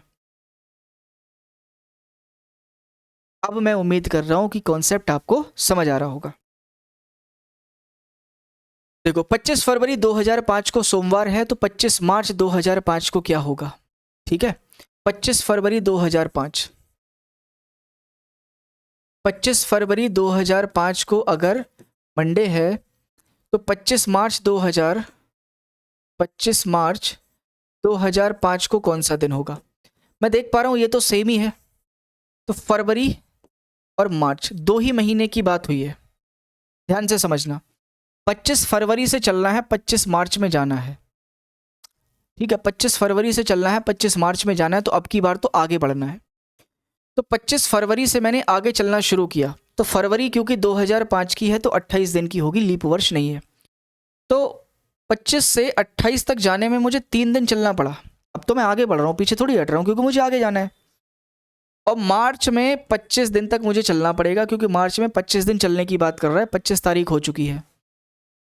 तो या तो जोड़ के 7 से भाग कर दो, 25 और 3 28, 7 से डिवाइड करोगे रिमाइंडर की वैल्यू 1 आएगी। एक जोड़ दूं कि घटा दूं? जोड़ना पड़ेगा क्योंकि आगे जाने की बात हो रही है। तो मंडे में 1 जोड़ दोगे, ट्यूसडे इस सवाल का आंसर होगा सी ऑप्शन करेक्ट है। इजी था ये तो। अगला देखो, 15 अगस्त 2003 को रविवार है, तो 27 मई 2015 को क्या दिन होगा। यहाँ पे ये रेफरेंस कैलेंडर का टाइप नंबर 3 आ गया, जहाँ पर डेट, महीना, साल सब कुछ बदल चुका होता है। ध्यान से समझेंगे, ये बड़ा ही इंपॉर्टेंट है। 15 अगस्त 2003 इसको है संडे। 27 मई 2015, 27 मई 2015 को कौन सा दिन होगा। देखो ध्यान से, पहली बात तो इसको 2 पार्ट में तोड़ना पड़ेगा। पता है क्यों? क्योंकि साल का बदल जाना ये टाइप नंबर 1 से सॉल्व होता है, डेट महीने का बदलना ये टाइप नंबर 2 से सॉल्व होता है। यही 2 टाइप सीखे हमने, टाइप 1 और टाइप 2। तो ये सॉल्व होगा आपका टाइप 1 से और ये सॉल्व होगा आपका टाइप 2 से। तो मैंने 2 पार्ट में ब्रेक कर लिया, इसको मैं सॉल्व करूंगा टाइप 1 से और इसको मैं सॉल्व करूंगा टाइप 2 से। देखो ध्यान से, साल वाला देखो, जब साल वाला सॉल्व करो तो इधर बिल्कुल मत देखना, नहीं तो कंफ्यूज हो जाओगे। सिर्फ साल देखो, 2003 से 2015 में जाने की बात आ रही है, तो 12 साल आगे बढ़े। लीप ईयर बताओ, 2003 के बाद से 2015 तक जाने में 2004, 8 और 12 3 लीप ईयर पड़ेंगे। 3 इसमें ऐड कर दिया, ये बन गया आपका 15। 7 से बड़ा हो नहीं सकता, 7 से काट के रिमाइंडर निकालोगे, वैल्यू आएगी 1 और वो भी प्लस की।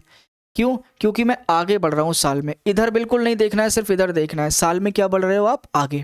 तो वैल्यू किसकी आएगी, प्लस की।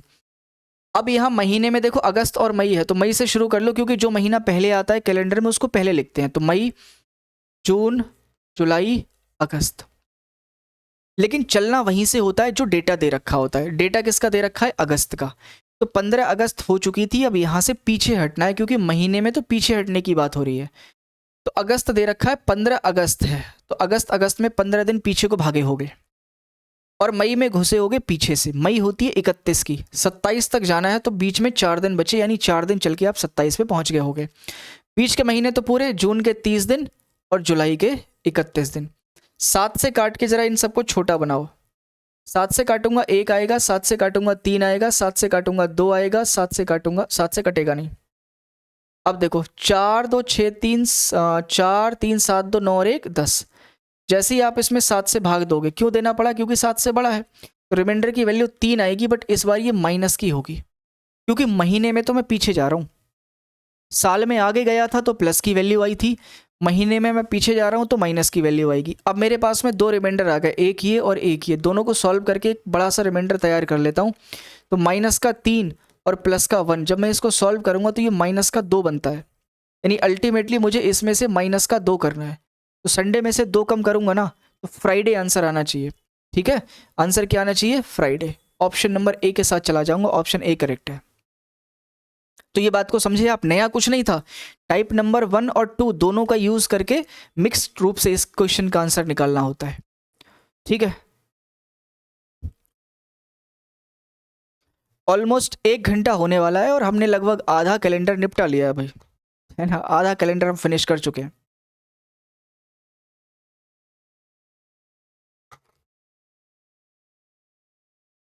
ढाई घंटे की वीडियो जा सकती है, इससे ऊपर नहीं जाएगी। अब देखो, 3 दिसंबर 2013 को शनिवार है। 3 दिसंबर 2013 को शनिवार है, सैटरडे है। तो 31 अक्टूबर 2007 को क्या होगा, 31 अक्टूबर 2007 को कौन सा दिन होगा। 2 पार्ट में ब्रेक कर ले। 13 से 7 पीछे जाने की बात कर रहा है, गैप बताओ कितने का, 6 दिन का, 6 साल का। लीप ईयर कितने पड़ेंगे, 2013 से पीछे हटोगे तो 2012 में लीप ईयर आएगा, फिर 2008 में लीप ईयर आएगा। बस यही 2 लीप ईयर पड़ेंगे बीच में, तो 2 लिख दूं यहाँ पे। टोटल बन गया 8। 7 से बड़ा हो नहीं सकता, रिमाइंडर की वैल्यू आएगी 1, क्योंकि मैं पीछे जा रहा हूँ साल में, इसीलिए वैल्यू माइनस की होगी। सही है।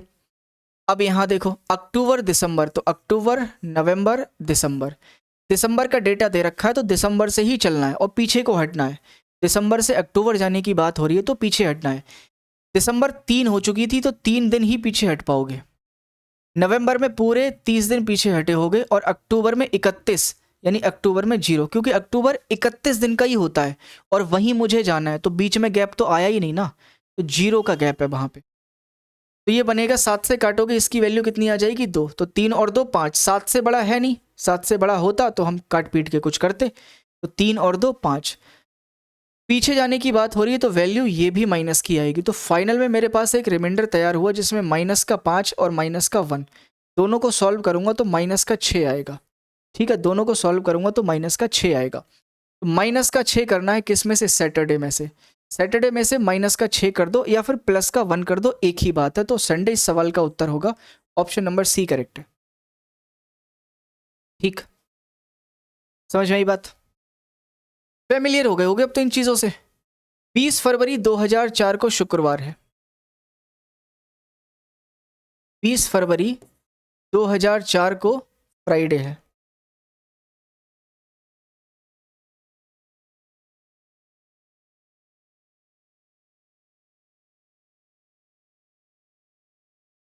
मुझे जाना है 20 मार्च 2016। ध्यान से समझेंगे इस कॉन्सेप्ट को, बेहतरीन सवाल है।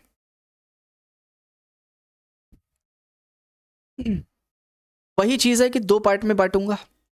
2004 से 2016 12 साल का गैप है। लीप ईयर बताओ, फरवरी से मार्च आगे को बढ़ना है, 4 से 16 आगे को बढ़ना है। जब 4 से 16 मैं आगे बढ़ रहा हूं तो 20 फरवरी से आगे चलना शुरू करूंगा कि नहीं, या आगे जाओगे कि नहीं जाओगे? जब 2004 से 2016 की तरफ जा रहे हो आगे ही तो बढ़ोगे। तो बताओ इसमें 29 फरवरी आएगी कि नहीं आएगी? आएगी ना। 2004 में 29 फरवरी पड़ेगी कि नहीं पड़ेगी? पड़ेगी, क्योंकि आगे को बढ़ना है। तो जब तक 29 फरवरी आपके रास्ते में ना आ जाए तब तक वो साल लीप ईयर में काउंट मत करना। चाहे वो देखने से भले ही लीप ईयर लग रहा हो, अगर उसकी 29 फरवरी हमारे रास्ते में आ रही है, हमारे काम की है, तभी उसको लीप ईयर में काउंट करना, अदरवाइज मत करना। तो इसमें तो आ रही है, तो 2004 तो लीप ईयर बनेगा। इसके बाद 2008, 2012, अब 2016। 2016 में मैं मार्च तक जाऊंगा तो फरवरी से तो होके गुजरूंगा, तो इसका मतलब 2016 में भी फरवरी आएगी और 29 फरवरी भी आएगी, तो ये भी लीप ईयर में काउंट होगा। तो 1 2 3 4, 4 की चारों साल लीप ईयर है। 12 और 4 16, 7 से डिवाइड कर दोगे, रिमाइंडर की वैल्यू 2 आएगी, क्योंकि साल में मैं आगे जाने की बात कर रहा हूँ इसीलिए प्लस का 2 होगा। इधर आ जाओ तो फरवरी और मार्च 2 ही महीने दे रखे हैं। 20 फरवरी दे रखी है, 20 फरवरी आगे को बढ़ना है क्योंकि मार्च में जाना है तो आगे बढ़ना पड़ेगा। तो फरवरी में कितने दिन? आप तुरंत बोल पड़ोगे 29, क्योंकि सर लीप वर्ष है तो 29 की फरवरी होगी, और वहीं मात खा जाओगे। क्यों? क्योंकि सर इसकी 29 फरवरी यहाँ जुड़ चुकी है इस 4 में। 4 की 4 साल जो कि लीप ईयर थे, इनकी 29 फरवरियाँ ही तो मैंने ये 4 ऑड डेज के रूप में जोड़ी हैं। तो दोबारा से 29 फरवरी यहाँ क्यों जोड़ रहे हो? अब यहाँ पे साल, अब यहाँ पे महीना केवल 28 दिन का रह गया, क्योंकि इसकी 29 फरवरी यहाँ मैंने काउंट कर ली। अब इसको 28 दिन का महीना मानोगे। 20 तारीख हो चुकी है, यानी फरवरी में 8 दिन अभी और चलना है। मार्च में 20 तारीख है तो 20 दिन और जाना है। तो 20 और 8 28, 7 से काट के रिमाइंडर बन जाएगा 0। तो ये 0 और ये प्लस का 2 सॉल्व करूँगा तो प्लस का 2 हो जाएगा, तो इसमें प्लस का 2 कर दो, तो फ्राइडे के बाद सैटरडे, सैटरडे के बाद संडे। संडे इस सवाल का आंसर होगा, बी ऑप्शन बनेगा करेक्ट। ये कॉन्सेप्ट बड़ा ही इंपॉर्टेंट था, ये बात समझ लेना बहुत ज़रूरी होती है कि यहाँ पर जुड़ता है, यहाँ 28 का ही मानते हैं फरवरी को, ये ध्यान रखना। ठीक है, तो टाइप नंबर 3 में अगर कभी भी फरवरी आने की बात करें तो वो 28 दिन की ही काउंट होती है, क्योंकि उसका लीप ईयर, उसका 29 फरवरी ऑलरेडी काउंट हो चुका होता है। इसे देखो, 10 अगस्त 2020 को मंडे है, तो 5 जनवरी 1997 को कौन सा दिन होगा? यहाँ भी पीछे हटने की बात कर रहा है, देखो साल में 20 से 97 कितने साल का गैप होगा? सर 23 ईयर का गैप है, 23। लीप ईयर के रूप में कितने ईयर्स होंगे, ये कैसे काउंट करेंगे? 20 से पीछे को हटो, क्योंकि 97 में जा रहा हूँ, 20 से तो पीछे हटना पड़ेगा। तो जब 20 में मैं पीछे को हटूंगा ना अगस्त से, तो 20 वाले साल में भी फरवरी से ही होके गुजरूंगा क्योंकि पीछे हट रहा हूँ मैं। तो 20 वाला भी लीप ईयर होगा। 20 से पहले 16, 16 से पहले 12, 12 से पहले 8, 8 से पहले 4, 4 से पहले आएगा आपका 2000, है ना। और उससे पहले आ रहा होगा 1996। वहाँ पहुँचना नहीं है क्योंकि 1997 पे ही जाके रुक जाना है। तो बस इतने ही लीप ईयर होंगे, 1 2 3 4 5 6, 6 लीप ईयर के रूप में आ गया। तो 6 लीप ईयर के रूप में यहाँ काउंट कर लो। ये बन गया आपका 29। 7 से जैसे ही इसको डिवाइड दोगे तो रिमाइंडर की वैल्यू आ जाएगी 1, वो भी माइनस की, क्योंकि साल में मैं पीछे हटने की बात कर रहा था। अब देखो इधर, जनवरी से लेके अगस्त, तो जनवरी, फरवरी, मार्च, अप्रैल, मई, जून, जुलाई, अगस्त। अगस्त का डेटा दे रखा है तो अगस्त से ही चलना शुरू करोगे। जिसका डेटा दे रखा होता है वहीं से चलते हैं, ये ध्यान रखना पड़ेगा। तो अगस्त से जब मैं पीछे हटूंगा तो 10 दिन अगस्त में पीछे हटूंगा। 5 जनवरी को जाना है, जनवरी 31 दिन की होती है, 31 में से 5 की कमी करूंगा तो जनवरी में 26 दिन पीछे हटूंगा। फरवरी मुझे 28 की ही लेनी पड़ेगी क्योंकि इसका एक्स्ट्रा दिन इधर काउंट हो चुका होता है, तो भाई वो तो मुझे 28 की लेनी पड़ती है। ऐसे मार्च के 31 दिन, अप्रैल के 30 दिन, मई के 31 दिन, मई के बाद जून के 30 दिन, जुलाई के 31 दिन। इसके बाद में इसको काट पीट के छोटा कर लो। 26 को 7 से काटो, 7 तियाँ 21, रिमाइंडर की वैल्यू 5, इसकी 0, इसका 3, इसका 2, इसका 3, इसका 2, इसका 3, इसका भी 3। अब या तो 7 से काट, 7 जोड़ के 7 से भाग दे दो, या जो 7 बना रहा है उसको ख़त्म करते रहो। देखो 5 और 2 7, ख़त्म हो गया।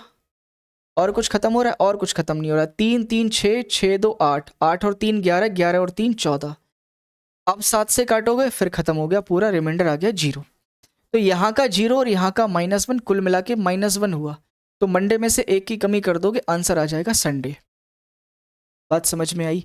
इसी पर बेस्ड एक क्वेश्चन मैं आपको और दे रहा हूँ, इसको आपको होमवर्क में करना है। बिल्कुल इसी तरीके पे आधारित है, ठीक है, बिल्कुल इसी तरीके पे आधारित है।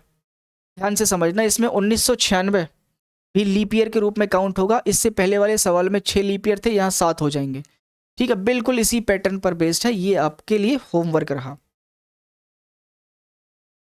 इसे देखो, 1 फरवरी 2016 को सोमवार था, तो 29 फरवरी 2008 को कौन सा दिन होगा? 1 फरवरी 2016 को मंडे है, तो 29 फरवरी 2008 को कौन सा दिन होगा? 29 फरवरी 2008 को कौन सा दिन होगा? रेफरेंस का टाइप नंबर 3 ही है, पार्ट में 2 पार्ट में ब्रेक करूंगा। 16 से 8 में मैं देख रहा हूँ 8 साल का गैप है। 16 से 8 में 8 साल का गैप है। अब 1 फरवरी 2016 से जब मैं पीछे को हटूंगा तो 2016 में 29 फरवरी तो आएगी नहीं। तो 2016 किसी भी काम का लीप ईयर नहीं है मेरे, क्योंकि यार इसमें 29 फरवरी तो आ नहीं पाएगी, क्योंकि यहीं से मैं पीछे हट जाऊंगा और जैसे ही मैं पीछे हटूंगा तुरंत 31 जनवरी आ जाएगी, क्योंकि मुझे पीछे को जाना है। उससे पहले आएगा 2012, फिर आएगा 2008। तो 2012 तो लीप ईयर है, या 2008 लीप ईयर होगा? हाँ, इसकी 29 फरवरी मेरे काम में आ रही है तो ये लीप ईयर होगा। तो मेरे पास 2 ही लीप ईयर आए, 2 मैं इसमें काउंट करूँगा, ये बनेगा 10। 7 से मैं डिवाइड कर दूंगा तो रिमाइंडर की वैल्यू आ जाएगी 3। प्लस का कि माइनस का? सर 16 से 8 जाने की बात कर रहा हूँ, तो ये माइनस का आएगा। अच्छा, यहाँ पर सर महीना तो सेम ही है, तो महीना लिखने का कोई मतलब नहीं है, बस दिन देख लो कितने। भाई साहब अब ये जो 29 है ना, इसकी जगह पे आप चुपचाप 28 ले लेना, क्योंकि इसका 29वां दिन यहाँ काउंट हो चुका है ऑलरेडी। मैंने बताया था टाइप नंबर 3 में इधर हमेशा 28 फरवरी को ही कैलकुलेट करना है। अब यहाँ पे 29 फरवरी नहीं बची, अब यहाँ 28 फरवरी बची, क्योंकि इसका 29वां दिन यहाँ लीप ईयर के रूप में काउंट हो गया। तो 1 से लेके 28 तक जाना है, तो 1 से लेके 28 तक जाना है, तो इसका मतलब 27 दिन का गैप है। 7 से इसको डिवाइड दे दो, रिमाइंडर बताओ। तो सर 7 तियाँ 21, रिमाइंडर की वैल्यू बनेगी 6, क्योंकि यहाँ मैं आगे जाने की बात कर रहा हूँ, इसीलिए ये वाली वैल्यू प्लस में आएगी।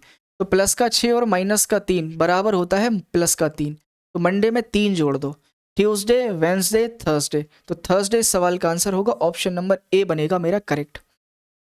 एक एक चीज़ क्रिस्टल की तरह क्लियर होती जाएगी, जो भी डाउट है ना, एक डाउट नहीं रहेगा। जमाना कोई सा भी सवाल पूछ ले आपसे, ऐसा हो ही नहीं सकता कि आप आंसर ना निकाल पाओ। अब देखो यहां से चेंज हो रहा है, रेफरेंस कैलेंडर पूरा हो गया, अब ये आ गया आपका रिपीटेशन ऑफ कैलेंडर, यानी कैलेंडर कब कब खुद को रिपीट करता है। अब कैलेंडर कब कब रिपीट करता है, देखो कह रहा है 1990 का कैलेंडर कब रिपीट होगा। तो इसके लिए मेरा एक कॉन्सेप्ट समझो, जैसे रेफरेंस वाला ही कैलेंडर ले लो, जब रिमाइंडर की वैल्यू 0 आ जाए, जब ये रिमाइंडर की वैल्यू 0 आ जाए, जब यहाँ कुछ जोड़ने और घटाने का कुछ बने ही ना, तो मंडे का मंडे वापस आएगा कि नहीं आएगा, आएगा ना। तो इसी चीज को ध्यान में रखते हुए जरा इधर आना, 1 जनवरी 1990 को जो भी दिन आ रहा होगा, कुछ भी हो, 1 जनवरी 1990 को जो भी दिन आ रहा होगा, वही दिन 1 जनवरी को इनमें से किसी साल आ गया, कैलेंडर रिपीट करना शुरू कर जाएगा कि नहीं। जैसे 1 जनवरी 1990 को यहाँ सोमवार आ रहा था, अगर यहाँ सोमवार आ जाए, कैलेंडर रिपीट होना शुरू, क्योंकि यहाँ भी दूसरा दिन मंगलवार, यहाँ भी तीसरा दिन बुधवार, यहाँ भी बुधवार, चौथा दिन यहाँ बृहस्पतिवार, यहाँ भी बृहस्पतिवार, है कि नहीं। तो 1 जनवरी का दिन रिपीट करवा लो, बाकी का कहानी अपने आप हो जाएगी।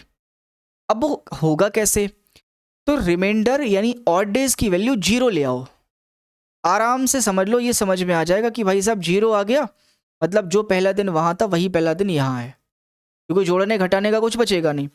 1 जनवरी को दिमाग में रखना है, तो 1990 से 1997 में 7 साल का गैप है, तो मैं कहूँगा 7 विषम दिन तो होंगे ही होंगे। ये कैसे निकल रहा है, ये ऐसे करके निकल रहा है जो ये वाले निकालते थे हम, साल के बीच में गैप है ना, ईयर के बीच में गैप, तो ईयर्स के बीच में ऑड डेज ऐसे ही तो निकलते हैं, total year plus leap year करके।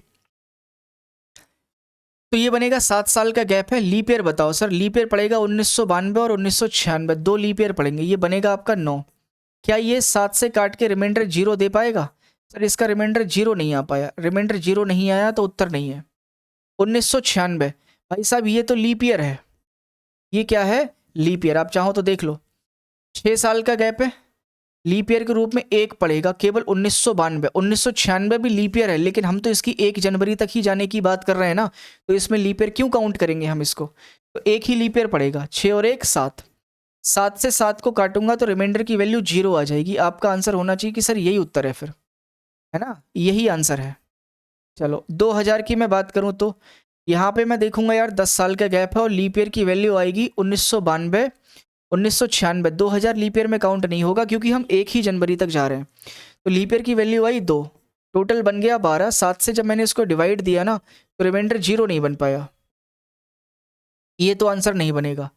2001, 11 साल का गैप है, लीप ईयर के रूप में 1992 1996 और 2000 3 लीप ईयर बनेंगे, ये बन गया आपकी बार 14, 7 से जब मैं इसको डिवाइड दूंगा तो रिमाइंडर की वैल्यू फिर से 0 आ जाएगी। तो यार इन दोनों में से कोई भी एक आंसर है, या तो ये है या फिर ये है, क्योंकि यही दोनों ऐसी चीज़ें हैं जो रिमाइंडर को 0 बना के दे रही हैं। बात सही है, जो पहला दिन यहाँ होगा वही पहला दिन यहाँ होगा, वही पहला दिन यहाँ होगा, बट यहाँ कहानी बदल जाएगी। 28 फरवरी तक तो दिन समान चलेंगे, बट यहाँ 29 फरवरी आएगी और यहाँ पर नहीं आएगी, क्योंकि ये नॉर्मल ईयर है और ये लीप ईयर है। तो नॉर्मल ईयर का कैलेंडर लीप ईयर के समान नहीं हो सकता, इसीलिए ये वाला आंसर नहीं बन पाएगा, क्योंकि इनका रिपीटेशन कैलेंडर का चलेगा तो, बट केवल और केवल 28 फरवरी तक, उससे आगे नहीं, ठीक है, उससे आगे नहीं। तो आंसर मेरा क्या होगा, 2001। कितने साल बाद रिपीट हुआ, 11 साल बाद। तो ये बात किताबों में सीधा सीधा लिखी होती है कि जो भी साधारण वर्ष होता है वो 11 साल बाद रिपीट होता है, जो भी साधारण वर्ष होता है वो 11 साल बाद रिपीट होता है। लेकिन ये चीज़ भी आपको आनी चाहिए, इसकी ज़रूरत पड़ेगी। यहाँ तो मैं डायरेक्ट ट्रिक बता दी आपको कि 11 साल बाद रिपीट होगा, जो भी साधारण वर्ष होगा उसमें 11 जोड़ देना, आंसर आ जाएगा। देखो 2019 है, 11 साल बाद ही रिपीट होगा, इसको 11 साल बाद रिपीट करवाओ। देखो ये तो लीप ईयर है, ये इसके साथ में तो रिपीटेशन होगा नहीं इसका, ये लीप ईयर है, इसके साथ में तो रिपीटेशन होगा नहीं इसका। 2025 की 2030, इसमें 11 जोड़ दो, जैसे ही आप इसमें 11 जोड़ोगे तो आंसर आएगा 2030, डी ऑप्शन करेक्ट हो जाएगा, बी वाला खत्म। 11 साल बाद रिपीट होगा, साधारण वर्ष है 11 साल बाद रिपीट होगा, लेकिन हर एक साधारण वर्ष 11 साल के बाद रिपीट होता है? अगर होता है तो फिर ये भी तो साधारण वर्ष है 2005, ये भी 11 साल बाद रिपीट होना चाहिए। जैसे ही आप इसमें 11 जोड़ोगे ना, वैसे ही इसकी वैल्यू हो जाएगी 2016, लेकिन 2016 एक लीप वर्ष होता है और साधारण वर्ष का कैलेंडर लीप वर्ष के समान नहीं हो सकता, यानी कॉन्सेप्ट फेल हो गया। तो इसके लिए फिर मैं क्या ट्रिक लगाऊं? ये कब रिपीट होगा भाई साहब? ये रिपीट होगा आपका 2011 में जाके। ये दोनों ऑप्शन खत्म हो जाएंगे। पता है क्यों? यहाँ पे एक ट्रिक ये होती है कि लीप वर्ष के ठीक बाद वाला नॉर्मल ईयर, लीप वर्ष के ठीक बाद वाला नॉर्मल ईयर 6 साल बाद रिपीट होता है। ये लीप वर्ष के तुरंत बाद आया था 2004, इससे पहले लीप ईयर था। तो जो भी आपको साधारण वर्ष दिया जाए उससे पहले वाला साल पता कर लो, कहीं लीप वर्ष तो नहीं है। अगर लीप वर्ष है तो 6 साल बाद रिपीट होगा, और लीप वर्ष नहीं है तो 11 साल बाद रिपीट होगा। ठीक है भाई। अब देखो 1897 कब रिपीट होगा? 1897। एक बात और सीख लो, लीप वर्ष 28 साल बाद रिपीट होता है। लीप वर्ष 28 साल बाद रिपीट होता है। बस सेंचुरी को क्रॉस ना कर रहे हो। सेंचुरी को क्रॉस करके दूसरी सेंचुरी में जा रहे हो ना, तो दिक्कत आएगी। तो 28 साल बाद वाला कॉन्सेप्ट सही भी हो सकता है और गलत भी हो सकता है। कब पता चलेगा? जिस सेंचुरी को हम क्रॉस कर रहे हैं अगर वो सेंचुरी लीप वर्ष वाली है तब तो 28 साल बाद रिपीट हो जाएगा। जैसे 1996 कब रिपीट होगा? 28 जोड़ दो इसमें, ठीक है। 8 और 6 14, 9 2 11 और 1 12, और ये 2024 में रिपीट हो जाएगा। क्योंकि कौन सी, देखो ये 19वीं सेंचुरी, ये 1996 है ना, अब यहाँ 2024 आ गया तो सेंचुरी को क्रॉस करके गया, और जिस सेंचुरी को मैं क्रॉस करके गया वो 2000 थी, और ये लीप वर्ष होती है। अगर ऐसे ही मैं 1896 देता और कहता ये कब रिपीट होगा, तो ये 28 साल बाद रिपीट नहीं होगा, क्योंकि ये जो सेंचुरी क्रॉस होगी यहाँ पे 1900वीं होगी, और ये लीप वर्ष नहीं होती है। तो इसके लिए मैंने वो तरीका आपको बताया था रिमाइंडर जीरो करवाने वाला, वो तरीका आप लगाओगे रिमाइंडर को जीरो करवाने वाला, वही काम आएगा। ठीक है। तो 28 साल बाद रिपीट होता है लीप ईयर, अगर सेंचुरी क्रॉस कर रहे हैं और वो सेंचुरी लीप ईयर है तो। अब 1897 कब रिपीट होगा? ये क्या है सर? ये लीप वर्ष है। लीप वर्ष के ठीक बाद वाला नॉर्मल ईयर है। ये 6 साल बाद रिपीट होना चाहिए, ये 6 साल बाद रिपीट होना चाहिए। जरा इसमें 6 जोड़ दो, 6 जोड़ोगे तो 1903 बनेगा, यानी यहाँ रिपीट हो जाना चाहिए इसको, लेकिन होगा नहीं। देखो यानी वो 6 साल वाला भी कॉन्सेप्ट गड़बड़ कर रहा है, उसका ये कुछ एक्सेप्शंस होते हैं। ये देखो कैसे, 1997 से 2003 जाने में 6 साल का गैप आएगा। लीप ईयर के रूप में मैं देखूंगा, इसके आगे जो 1900 पड़ेगा वो लीप ईयर है ही नहीं, लीप ईयर पड़ेगा ही नहीं। तो 1897 से 1903 तक कोई लीप ईयर नहीं है, यानी 6 की 6 रिमाइंडर की वैल्यू हो जाएगी, और ये कभी रिमाइंडर जीरो नहीं बना पाएगा। इसका मतलब ये आंसर नहीं होगा। 1904 कितने साल का गैप आएगा साहब? यहाँ पर गैप आएगा 7 साल का।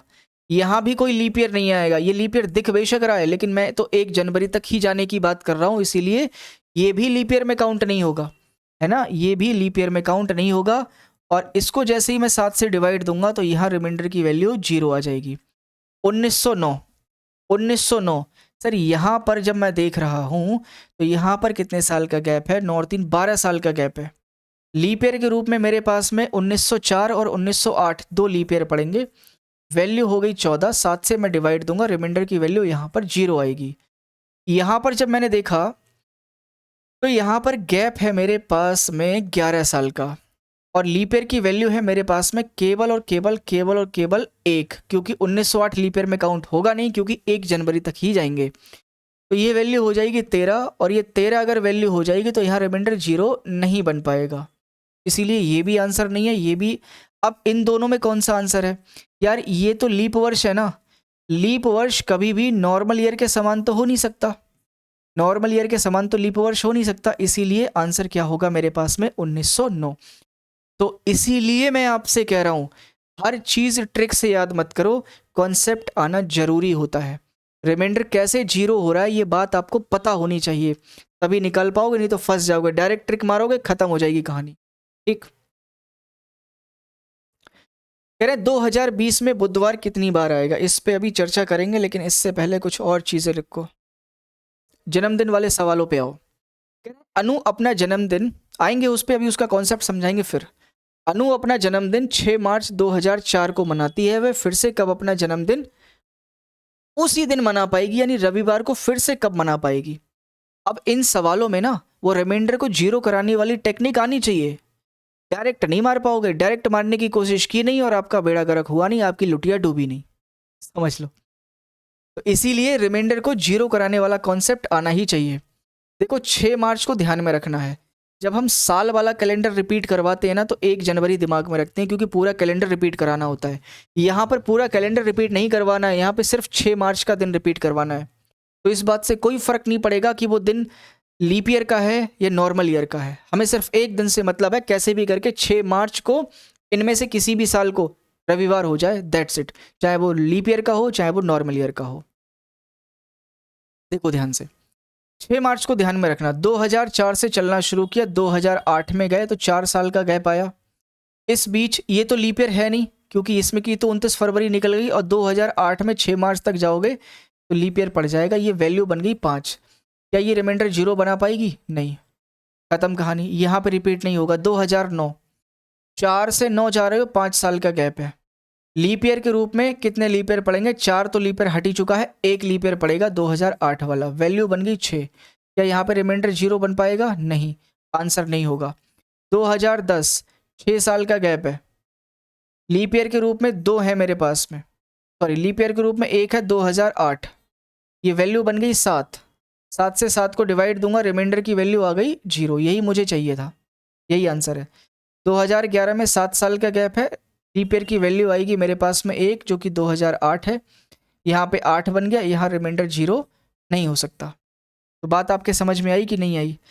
अब यहाँ पे तो 6 साल में रिपीट हुआ, कभी कभी ये 5 साल में भी आ जाता है ना। ये जन्मदिन वाले सवालों में कभी 5 साल में भी आता है। तो इसीलिए जन्मदिन के जो भी सवाल हों उनमें रिमाइंडर को जीरो करा के ही देखना, इसके अलावा कोई दूसरा चांस नहीं है। रटने की कोशिश मत करना, पर्सनल एक्सपीरियंस से बता रहा हूँ, ठीक। इसको देखो, कह रहे हैं अंजलि कृष्णा से 365 दिन बड़ी है। कौन बड़ा है? अंजलि बड़ी है। किससे बड़ी है? कृष्णा से। तो जो बड़ा है मैं उसको इधर लिख रहा हूं। और कितनी बड़ी है? 365 दिन। ठीक है, बहुत बढ़िया बात। अच्छा, जबकि स्वाति अंजलि से 60 सप्ताह बड़ी है। स्वाति इससे भी बड़ी है, और कितना? 60 वीक, 60 सप्ताह। कह रहे हैं स्वाति का जन्म संडे को हुआ है। स्वाति का जन्म संडे को हुआ है, तो भाई अंजलि भी संडे को ही पैदा हुई होगी, क्योंकि 60 वीक का गैप है। रिमाइंडर 0 है इनके बीच में, रिमाइंडर क्या है? 0 है। अगर ये संडे को पैदा हुई है तो 60 वीक पहले भी संडे ही रहा होगा, है कि नहीं? तो ये भी संडे को ही पैदा हुई होगी। ध्यान से समझना, जो इंसान बड़ा होता है वो पहले आ गया होता है, पास्ट में ही, भूतकाल में ही आ गया है। और जो बाद में पैदा हुआ है वो फ्यूचर में आया है। तो पास्ट का डेटा दे रखा है, फ्यूचर में जाना है, तो पास्ट का दे रखा होता है, फ्यूचर में जाना होता है, तो जोड़ना पड़ता है।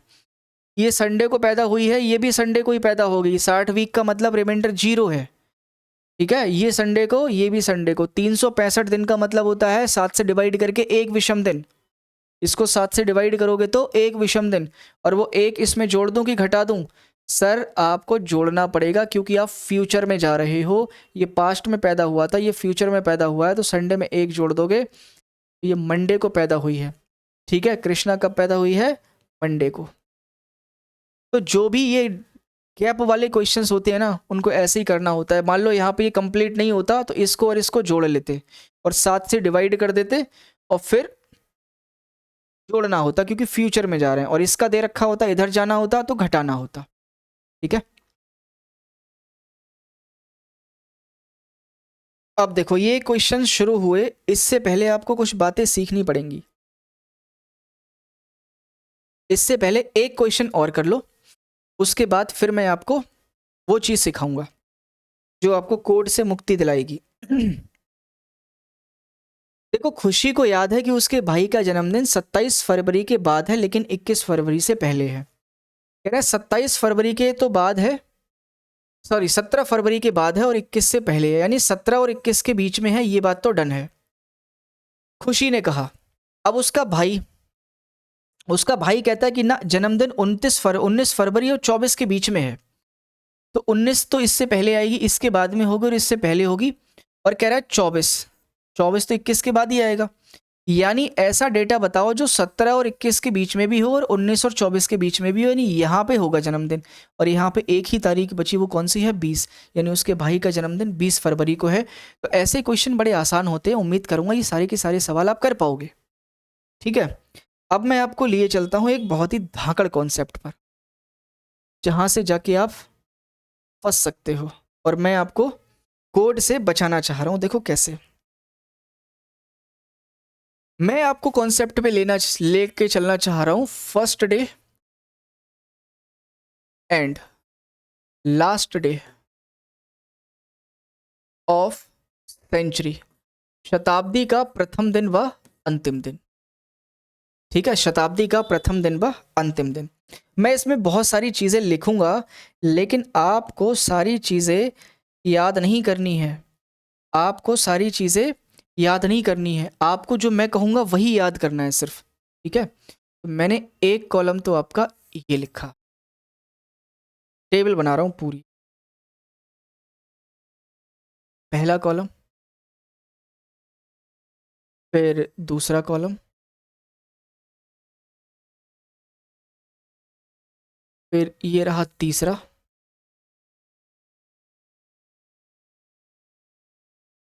फिर ये रहा चौथा।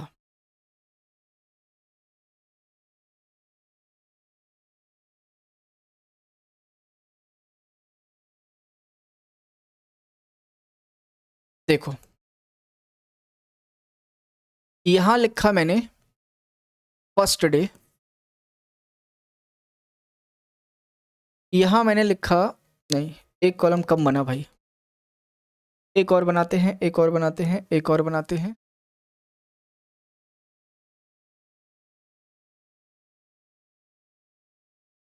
ऐसा करो, ऐसा करो, सिलेक्ट तो होगा नहीं, चलो इधर ही बनाना पड़ेगा, या हो जाएगा, रुको ऐसे करके तो होगा। चल भाई तू इधर खिसक जा, एक कॉलम बनेगा अपना यहाँ।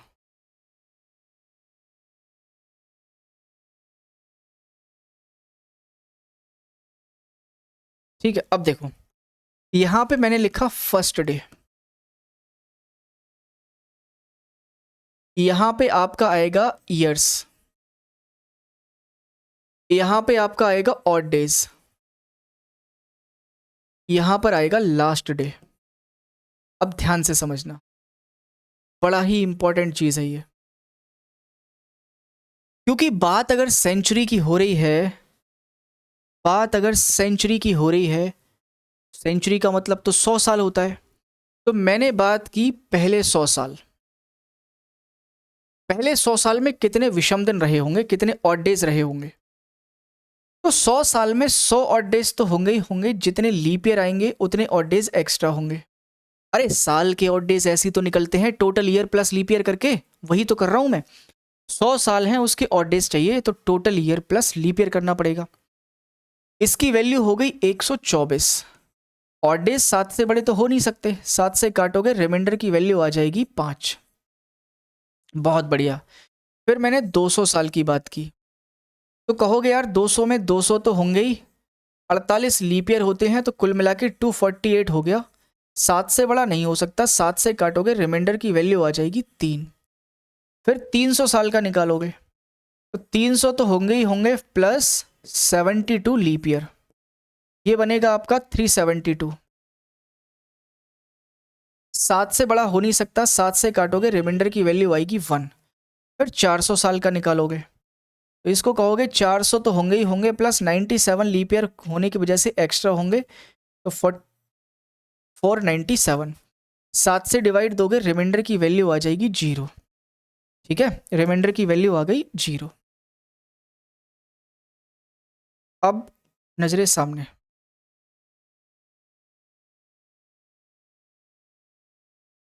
इतनी बात अगर आप सीख गए, आगे की कहानी को और सीखने की कोशिश करो।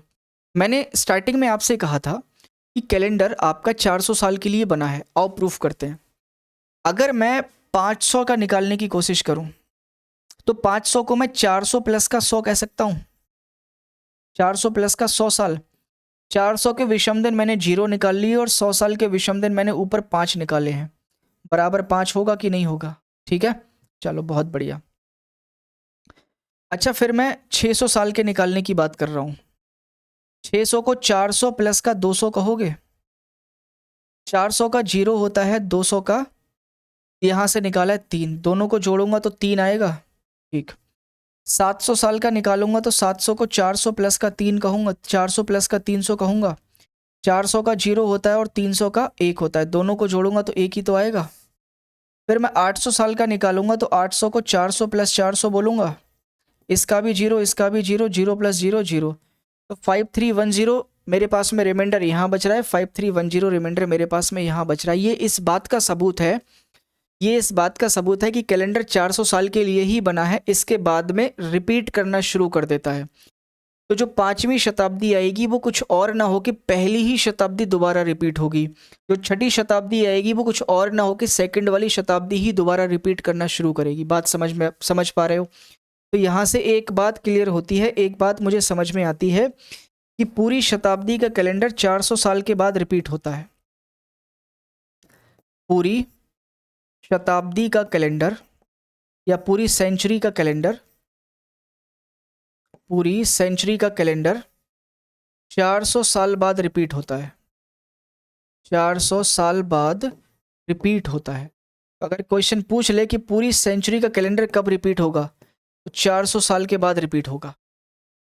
ये भी ध्यान रखना। आओ अब पहले दिन और लास्ट दिन पे बढ़ जाते हैं, क्योंकि अब ये एक्चुअल कैलेंडर पे आ गए हैं, हम रियल कैलेंडर पे आ गए हैं जो आपके फ़ोन में आपके घर पे टंगा होता है वो। तो जब कैलेंडर आपका बना था तो उसका पहला दिन सोमवार माना गया था, दूसरा दिन मंगलवार, तीसरा दिन बुधवार, चौथा दिन बृहस्पतिवार, पांचवा दिन शुक्रवार, छठा दिन शनिवार और सातवां दिन या फिर 0वां दिन रविवार। ये आपने बचपन से पढ़ रखा होगा। अब क्योंकि यहाँ पे कोई रेफरेंस नहीं होता है कि फला फला दिन वो हो जाए तो उस दिन क्या होगा, जो भी रिमाइंडर आता था वो उसमें जोड़ते थे किसी भी दिन में, नहीं, यहाँ पे रेफरेंस के नाम पे कुछ नहीं है। तो अगर अब आपके ऑड डेज की वैल्यू आएगी, रिमाइंडर की वैल्यू आएगी ना, इसके अकॉर्डिंग ही चलना है। अगर ऑड डेज की वैल्यू 4 आएगी तो समझ लो दिन थर्सडे का है, ऑड डेज की वैल्यू 5 आएगी तो दिन फ्राइडे का है, ऑड डेज की वैल्यू 2 आएगी तो दिन ट्यूसडे का है। यानी अब आपके जो दिन के संख्या है ना, यही इनकी ऑड डेज की वैल्यू है। पहली शताब्दी में ऑड डेज की वैल्यू 5 आई थी, इसका अंतिम दिन फ्राइडे होगा। दूसरी शताब्दी में रिमाइंडर की वैल्यू 3 आई थी तो इसका अंतिम दिन वेंसडे होगा। तीसरी शताब्दी में रिमाइंडर की वैल्यू 1 आई थी तो इसका अंतिम दिन मंडे होगा। चौथी शताब्दी में रिमाइंडर की वैल्यू 0 आई है तो इसका अंतिम दिन संडे होगा। तो आप पहला दिन कैसे निकालोगे? अगर अगर अगर अंतिम दिन मिल गया तो पहला दिन निकालना बड़ा आसान है। कैसे? एक तो मैं जानता हूं कि कैलेंडर की शुरुआत ही पहले दिन मंडे से हुई थी तो इसका दिन तो वैसे ही मंडे हो गया। कैलेंडर की शुरुआत ही मंडे से हुई थी। अगर नहीं भी पता है तब भी आपका काम चल जाएगा। आगे आके रुको, ठीक है। अब जैसे ये फ्राइडे है, अगर ये सेंचुरी फ्राइडे पे ख़त्म हुई तो अगले ही दिन से दूसरी सेंचुरी शुरू हो जाएगी कि नहीं होगी? अगर ये फ्राइडे पे पहली सेंचुरी ख़त्म हो रही है तो सैटरडे पे दूसरी वाली सेंचुरी शुरू हो गई होगी। अगर दूसरी वाली वेंसडे पे ख़त्म हो रही है तो थर्सडे पे तीसरी वाली शुरू हो गई होगी। अगर तीसरी वाली मंडे पे ख़त्म हो रही है तो ट्यूसडे पे ये शुरू हो गई होगी। और अगर ये संडे पे ख़त्म हो रही है तो छठी वाली सेंचुरी मंडे से शुरू हो जाएगी। और वो छठी सेंचुरी कुछ ना हो कि पहली ही सेंचुरी रिपीट होती है, इसलिए पहला दिन भी क्या होगा? मंडे का। तो आपको ये 5310 याद रखना है, ठीक है। ये रटना थोड़ी है, मैंने निकाल के बताया कैसे आता है। ये विषम दिन है 5310। अगर ये आपने याद रख लिए आपका काम चल गया। आगे के जो भी सवाल होंगे वो इन्हीं पर बेस्ड होंगे। तो पहली शताब्दी के विषम दिन 5, दूसरे के 3, तीसरे का 1, चौथी का 0। और अगर ये याद हैं, अब देखो ये सवाल फटाफट निकलेगा। 2020 में बुधवार कितनी बार आएगा? अब इसका एक कॉन्सेप्ट होता है, वो कॉन्सेप्ट ये होता है कि किसी भी साल का जो पहला दिन होता है वो 53 बार आता है। 52 सप्ताह होते हैं, 52 वीक्स, तो हर दिन एक बार आना चाहिए, बट जो पहला दिन होता है ना, पहला, वो 53 बार आता है, 53 टाइम्स। यानी सबसे पहले तो यही निकालना पड़ेगा कि क्या इसका 1 तारीख को बुधवार था या नहीं था। अगर बुधवार था 1 जनवरी को, तो वो 53 टाइम्स रिपीट होगा, 53 टाइम्स आएगा। और अगर 1 तारीख को बुधवार नहीं था तो 52 टाइम्स आएगा। तो मुझे यहाँ पे एक सवाल बन गया कि निकालना है 1 जनवरी 2020 को कौन सा दिन होगा। पहले मुझे ये निकालना है कि 1 जनवरी 2020 को कौन सा दिन होगा। दो तरीके से निकाल सकते हो, एक कोड के तरीके से और एक जो मैं सिखा रहा हूँ उस तरीके से। देखो कैसे। जब से कैलेंडर बना था तब से 2020वां साल चल रहा है, यानी 2019 साल पूरे गुजर गए होंगे। 2020वें साल का पहला दिन है, ठीक है, 2020वें साल का पहला दिन। अब मुझे एक बात बताओ, 2020वें साल में केवल एक ही दिन तो हुआ है, इससे पहले 2019 साल पूरे गुजर गए होंगे। तो यही तो लिखूंगा, 2020 का एक दिन और 2019 साल पूरे। अब इस 2019 को ब्रेक करना है आपको शताब्दियों के केस में, सेंचुरी टाइप से, इस टाइप से। इसके नियरेस्ट पहुंचो जो 400 का मल्टीपल हो, क्योंकि 400 का विषम दिन 0 होता है। तो इसके पास में पहुंचना है। ऐसा कौन सा साल होगा जो 400 का मल्टीपल होता है? वो होता है 2000। तो मैंने 2000 में तोड़ा और 19 साल में तोड़ा। अभी ये सिर्फ साल हैं, अभी ये विषम दिन नहीं बनाए हैं मैंने, अभी ये सिर्फ साल हैं। अब मैं इनके विषम दिन बनाता हूँ। 200 साल का विषम दिन 0 और ये 19 साल हैं। साल वाले विषम दिन कैसे बनते हैं sir? Total year plus leap year. Leap year 4 से भाग दो, इसमें 4 लीप ईयर बनेंगे। अब ये क्या हो गए मेरे? Odd days. अब से पहले क्या थे? ये साल थे, अब क्या हो गए? Odd days. ठीक है, अब क्या हो गए? ये ऑड डेज। तो ये 1, ये 19 और 4 23, तो 23 और 1 24। अब ये टोटल विषम दिन है मेरे पास में, अब ये साल नहीं बचे। 7 से डिवाइड दूंगा, रिमाइंडर की वैल्यू 3 आएगी। और तीसरा दिन कौन सा होता है सर? तीसरा दिन बुधवार का होता है। कैलेंडर के अकॉर्डिंग तीसरा दिन बुधवार का होता है। यानी 1 जनवरी 2020 को बुधवार था। 1 जनवरी 2020 को बुधवार था, इसका मतलब बुधवार 53 बार आएगा, क्योंकि पहला ही दिन बुधवार का था, तो ये दिन 53 बार आएगा। ये बात आपको समझ में आई? ये जो साल होता है उसको नियरेस्ट सेंचुरी के केस में तोड़ते हैं कि 400 का नियरेस्ट कोई सेंचुरी केस मिल जाए, उसके अलावा जितने भी फालतू बचते हैं उनको लिख लेते हैं। यहाँ पे 2000 प्लस 19 में टूट गया, तो 2000 का तो 0 होगा, क्योंकि ये 400 का मल्टीपल है। अगर 400 का 0 तो 2000 का भी 0, क्योंकि 2000 को 400 गुणा 5 लिखोगे, 400 का 0 हो जाएगा। तो 0 गुणा 5 0 हुआ कि नहीं हुआ? तो इसका 0 बन गया। और इसका ये साल है 19। साल के विषम दिन कैसे निकलते हैं? Total year plus leap year करके। तो total year plus leap year करके ये और ये सबको जोड़ दिया, 24 बना, 7 से डिवाइड किया, रिमाइंडर की वैल्यू 3 आ गई। 3 नंबर पे आता है वेंसडे, यानी इस साल का पहला दिन वेंसडे था, इसीलिए वो 53 बार आएगा। इसी कॉन्सेप्ट को और बेहतरीन तरीके से सीखते हैं अगले सवाल में। इससे पहले मैंने आपको सेंचुरी के फर्स्ट डे और लास्ट डे बताए। वो कहना चाह रहा है कौन सा दिन कभी भी शताब्दी का अंतिम दिन नहीं हो सकता। तो मैं जानता हूँ 5310। 5 का मतलब फ्राइडे, 3 का मतलब वेंसडे, 1 का मतलब संडे, और सॉरी 1 का मतलब मंडे, 1 का मतलब मंडे और 0 का मतलब संडे। कौन सा दिन नहीं आया सर? ट्यूसडे नहीं आया, ट्यूसडे नहीं आया। तो इसका मतलब ट्यूसडे किसी भी शताब्दी का अंतिम दिन नहीं हो सकता। तो 5310 याद रखो, बाकी सारे के सारे काम आपके दनादन चलते जाएंगे। 10 अगस्त 2020 को कौन सा दिन था? है ना, 10 अगस्त 2020 को कौन सा दिन था? भाई मैं जानता हूं यार, जब से कैलेंडर बना है तब से 2019 साल पूरे गुजर गए हैं और 2020 में 10 अगस्त तक पहुंच पाए हैं। 2020 साल पूरे नहीं गुजरे हैं, 2019 साल पूरे गुजरे हैं। तो 2020 में जनवरी, फरवरी, मार्च, अप्रैल, मई, जून, जुलाई, अगस्त, यही महीने गुजरे हैं। और इसके अलावा 2019 साल पूरे गुजर गए होंगे। ध्यान से समझना, जनवरी में 31 दिन गुजरे होंगे, 2020 की फरवरी होगी, क्योंकि 2020 में ही तो हुए हैं ये महीने, तो 2020 की फरवरी होगी तो 29 की होगी। मार्च, अप्रैल, मई, जून, जुलाई और अगस्त में केवल 10 तारीख हो पाई थी, तो अगस्त के नीचे आएगा 10। और 2019, इसको मैं ब्रेक कर सकता हूँ 2000 साल प्लस 19 साल।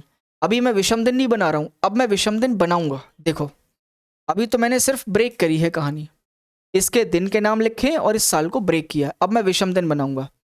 7 से भाग करोगे विषम दिन की वैल्यू 3, 7 से भाग करोगे 1, 7 से डिवाइड करोगे 3, 7 से डिवाइड करोगे रिमाइंडर 2 आएगा, 7 से डिवाइड करोगे 3, 7 से डिवाइड करोगे 2, 7 से डिवाइड करोगे 3, 7 से डिवाइड करोगे 3, और इसका अलग हिसाब से चलेगा 2000 का 0। और ये 19 साल, साल के विषम दिन कैसे बनते हैं? Total year plus leap year करके, तो टोटल ईयर और प्लस लीप ईयर। 19 साल में कितने लीप ईयर होंगे? 4, 4 से भाग कर दो, 4 चौक 16, क्योंकि 20 तो ज़्यादा हो जाएगा। अब इन सबको जोड़ लो, या 7 से जो भी बड़ा है या जो जो 7 बना रहा है उसको खत्म कर दो। जैसे 3, 3, 6 और 1 7, चाहे पहले काट लो या जोड़ के काट लो, बात एक ही है। और कुछ 3, 2 5 और 2 7, खत्म कर दिया। बाकी सबको जोड़ो, 3 और 3 6, 6 4 10, 10 और 9 19, 19 और 10 29। 7 से डिवाइड करोगे, 7 चौक 28, रिमाइंडर की वैल्यू आएगी 1। पहला दिन कौन सा होता है सर? मंडे का, यानी यहाँ पर मेरा आंसर क्या होगा? मंडे। तो मैं उम्मीद कर पा रहा हूँ इस कॉन्सेप्ट को आप समझ पाए होगे। ये वो कॉन्सेप्ट है जो किसी भी टाइप के कोड से आपको मुक्ति दिलाएगा। किसी भी टाइप के कोड की याद करने की ज़रूरत नहीं है आपको, चाहे वो महीने का हो, साल का हो या फिर सेंचुरी का हो। अब जैसे ये देखो, 5 मार्च 1726 को कौन सा दिन था? 5 मार्च 1726 को कौन सा दिन था? ये क्वेश्चन समझ गए तो समझ लो पूरा कॉन्सेप्ट समझ में आ गया। देखो ध्यान से, 5 मार्च 1726 को कौन सा दिन था? 1726। यार 1726 साल क्या पूरे गुजर गए होंगे? नहीं, 1726वां साल चल रहा है। 1725 साल पूरे गुजरे थे जब से कैलेंडर बना है, तब से, है ना, जब से कैलेंडर बना है तब से 1725 साल पूरे गुजरे हैं। तो 1726वें साल में जनवरी, फरवरी, मार्च, यही 3 महीने, इसके अलावा 1726 साल पूरे 1725 साल पूरे गुजर गए। अब देखो इसको वन लाइन में सॉल्व कैसे करना है। कॉन्सेप्ट मैं वही यूज करूंगा, बस ध्यान से चीजों को समझते चलना। जनवरी में 31 दिन होते हैं, मैं सीधा 7 से डिवाइड करके 3 शेष लिखूंगा। फरवरी 1726 की थी, यानी लीप वर्ष तो था नहीं, लीप वर्ष नहीं था, तो फरवरी 28 की होगी, मतलब रिमाइंडर 0। मार्च में 5 दिन हुए हैं, 7 से कटेगा नहीं, ऐसे ही। 1725 को मैं कैसे लिखूंगा? देखो ध्यान से समझना, 1725 को मैं लिखूंगा 1600, 400 का नियरेस्ट मल्टीपल, अभी भी 100 ज़्यादा है 100, अभी भी 25 ज़्यादा है 25। अब इस 25 साल के भी विषम दिन बनाने के लिए मुझे लीप ईयर और जोड़ देना है इसमें, क्योंकि भाई साल वाले विषम दिन कैसे निकालते हैं हम? Total year plus leap year करके। तो मैं यही कर देता हूँ, total year plus leap year, बात खत्म। इसमें लीप ईयर सर 25 साल में लीप ईयर 4 से भाग दे दो, 4 छंग 24, यानी 6 लीप ईयर होंगे। अब यार इसका तो होता है 0, 100 साल का होता है 5। कैसे? देखो कैसे, 100 साल में विषम दिन की वैल्यू कितनी होती है? 5। तो मैंने बताया था शताब्दी के सारे केस याद कर लेना, ठीक है भैया। और 25, सर 25 को या तो 25 रहने दो, क्योंकि अब ये आपने विषम दिन बना दिए हैं। अब इसको 7 से काट के रिमाइंडर निकाल के छोटा कर सकते हो। जब तक ये साल थे तब तक total year plus leap year करना होगा। साल के विषम दिन total year plus leap year करके निकलते हैं। और वैसे क्योंकि जब मैंने इसमें लीप ईयर जोड़ दिया, अब ये विषम दिन बन गया। या चाहो तो इसको ऐसे ही रहने दो, कोई दिक्कत नहीं। 3 5 8, 8 और 5 13, 13 और 6 13 और 6 19, 19 और 5 24, 24 और 20 कितने बनते हैं? 44। यानी ये हो गया मेरे पास में 44। 7 से डिवाइड कर दो, 7 छंग 42, रिमाइंडर की वैल्यू 2 आ जाएगी। और दूसरा दिन कौन सा होता है सर? दूसरा दिन ट्यूसडे का होता है। यही मेरा इस क्वेश्चन का आंसर है, ठीक है। कोई दिक्कत परेशानी हुई नहीं ना? होगी भी नहीं। बोलो भाई, कोई दिक्कत समस्या नहीं होनी चाहिए ना? नहीं होगी यार, ये कॉन्सेप्ट अप्लाई करोगे दिक्कत हो ही नहीं सकती। मैं खड़ा तो हूँ आपके सामने। तो ऐसे ही और भी क्वेश्चंस हो सकते हैं, जैसे जैसे चलो मैं एक क्वेश्चन अपनी मर्जी से करवाता हूं।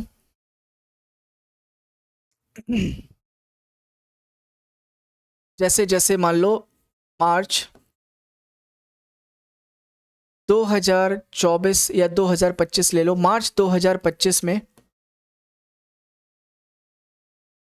किस किस तारीख को सोमवार होगा, किस किस तारीख को सोमवार होगा। तो इसमें पहले तो आपको यही निकालना पड़ेगा कि यार मार्च 2025 की स्टार्टिंग कौन से दिन से हुई है। तो सबसे पहला सवाल तो यही हो गया कि 1 मार्च 2025 को कौन सा दिन होगा। 1 मार्च 2025 को कौन सा दिन होगा, तभी तो पता चलेगा हमें। पहले तो 1 तारीख को निकालो कि कौन से दिन से इस महीने की शुरुआत हुई। तो वही चीज़ है कि भाई जनवरी बीता, फरवरी बीता, मार्च आ गया 2025 का। इसके अलावा 2024 साल पूरे बीत गए होंगे जब से कैलेंडर बना है तब से। जनवरी के 31 दिन तो 3 शेष बनेगा, 2025 की फरवरी है 28 की होगी, 0 रिमाइंडर होगा। मार्च में 1 तारीख। 2024 को कैसे लिखोगे, 2000 और प्लस का 24, और जैसे ही मैं इसमें लीप ईयर जोड़ दूंगा वैसे ही ये ऑड डेज बन जाएगा। अभी ये सिर्फ साल है, जैसे ही लीप ईयर जोड़ दूंगा ऑड डेज बन जाएगा। लीप ईयर जोड़ो, 24 में कितने लीप ईयर होंगे, 4 से भाग कर दो, 4 छंग 24। अब देखो यार इसका तो बनता है 0, ठीक है। तो 3 और 1 4, 4 6 10, 10 4 14, 14 और 20 कितने होते हैं, 34। 7 से डिवाइड कर दो, 7 चौक 28, 7 चौक 28, यानी रिमाइंडर बनेगा 6। और छठा दिन कौन सा होता है, सैटरडे का। यानी इस महीने में, यानी 1 मार्च को सैटरडे का दिन था।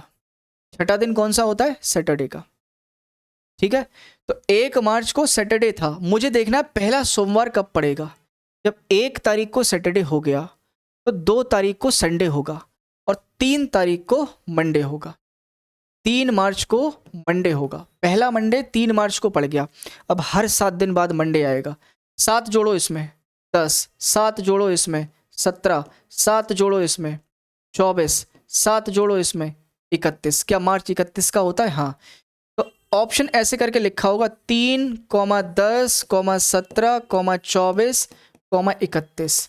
ये एक ही ऑप्शन में होंगे, बस वही ऑप्शन टिक कर देना कि 3, 10, 17, 24, 31 इन तारीख को मंडे आएगा। ठीक है भाई, एक बार फिर से क्रॉस चेक कर लेते हैं। इसका 3 बना, इसका 0 हो गया, इसका 1, ठीक है। 24 और 4 छंग 24, ठीक है। 3 और 1 4, 4 6 10, 10 4 14, 14 और 20 कितने होते हैं, 34, 7 चौक 28, 28 और 6, ठीक है। सही है, बहुत बढ़िया, यही सही है। तो बात समझ में आई। इस तरीके की सवाल पूछे जाते हैं। कैसे निकालना है, कॉन्सेप्ट वही है जो मैंने सिखा दिया, इसके अलावा कुछ नहीं। तो मेरी तरफ से जो भी क्वेश्चंस आपके बन सकते हैं कैलेंडर में, वो मैं लगभग सारे करवा चुका हूं, कुछ बचा नहीं है, ठीक है। कुछ बचा नहीं है, सारे कॉन्सेप्ट आपके हो गए हैं। और मैं देख पा रहा हूं टाइम आपका हुआ है मात्र केवल और केवल 1 घंटा 47 मिनट, यानी 2 घंटे भी नहीं हुए हैं। यानी 2 घंटे से पहले पूरा कैलेंडर खत्म हो गया। इस वीडियो को आप देखना, एक बार में ना समझ आए दोबारा फिर देखना। यकीन मानो ये वो वीडियो है जो आपके कैलेंडर के सारे डाउट को ख़त्म कर देगी। फिर भी कोई डाउट अगर आपका रह जाता है, कोई क्वेश्चन आपको नया दिख सकता है, एक्चुअली में कॉन्सेप्ट तो यही लगेगा सारा, लेकिन आपके नज़रिए से उसकी लैंग्वेज नहीं हो सकती है। कमेंट बॉक्स ओपन है, उस कमेंट में वो क्वेश्चन टाइप कर देना, मैं आपका आंसर दूंगा, ठीक है। तो उम्मीद करता हूँ ये वीडियो आपको बहुत अच्छी लगी होगी। आपकी राय मुझे कमेंट में चाहिए, कैसी लगी, कैसी क्लास थी, कितनी हेल्पफुल है। आगे और भी वन शॉट बनाने के लिए मुझे मोटिवेशन मिलता रहे, ठीक है। तो आज के लिए बस इतना ही। आप सभी का शुक्रिया, आपने 1.25 घंटा या 2 घंटा मेरे साथ बिताया। Thank you so much. मिलते हैं किसी नेक्स्ट टॉपिक की वन शॉट के साथ, तब तक के लिए नमस्कार, जय हिंद।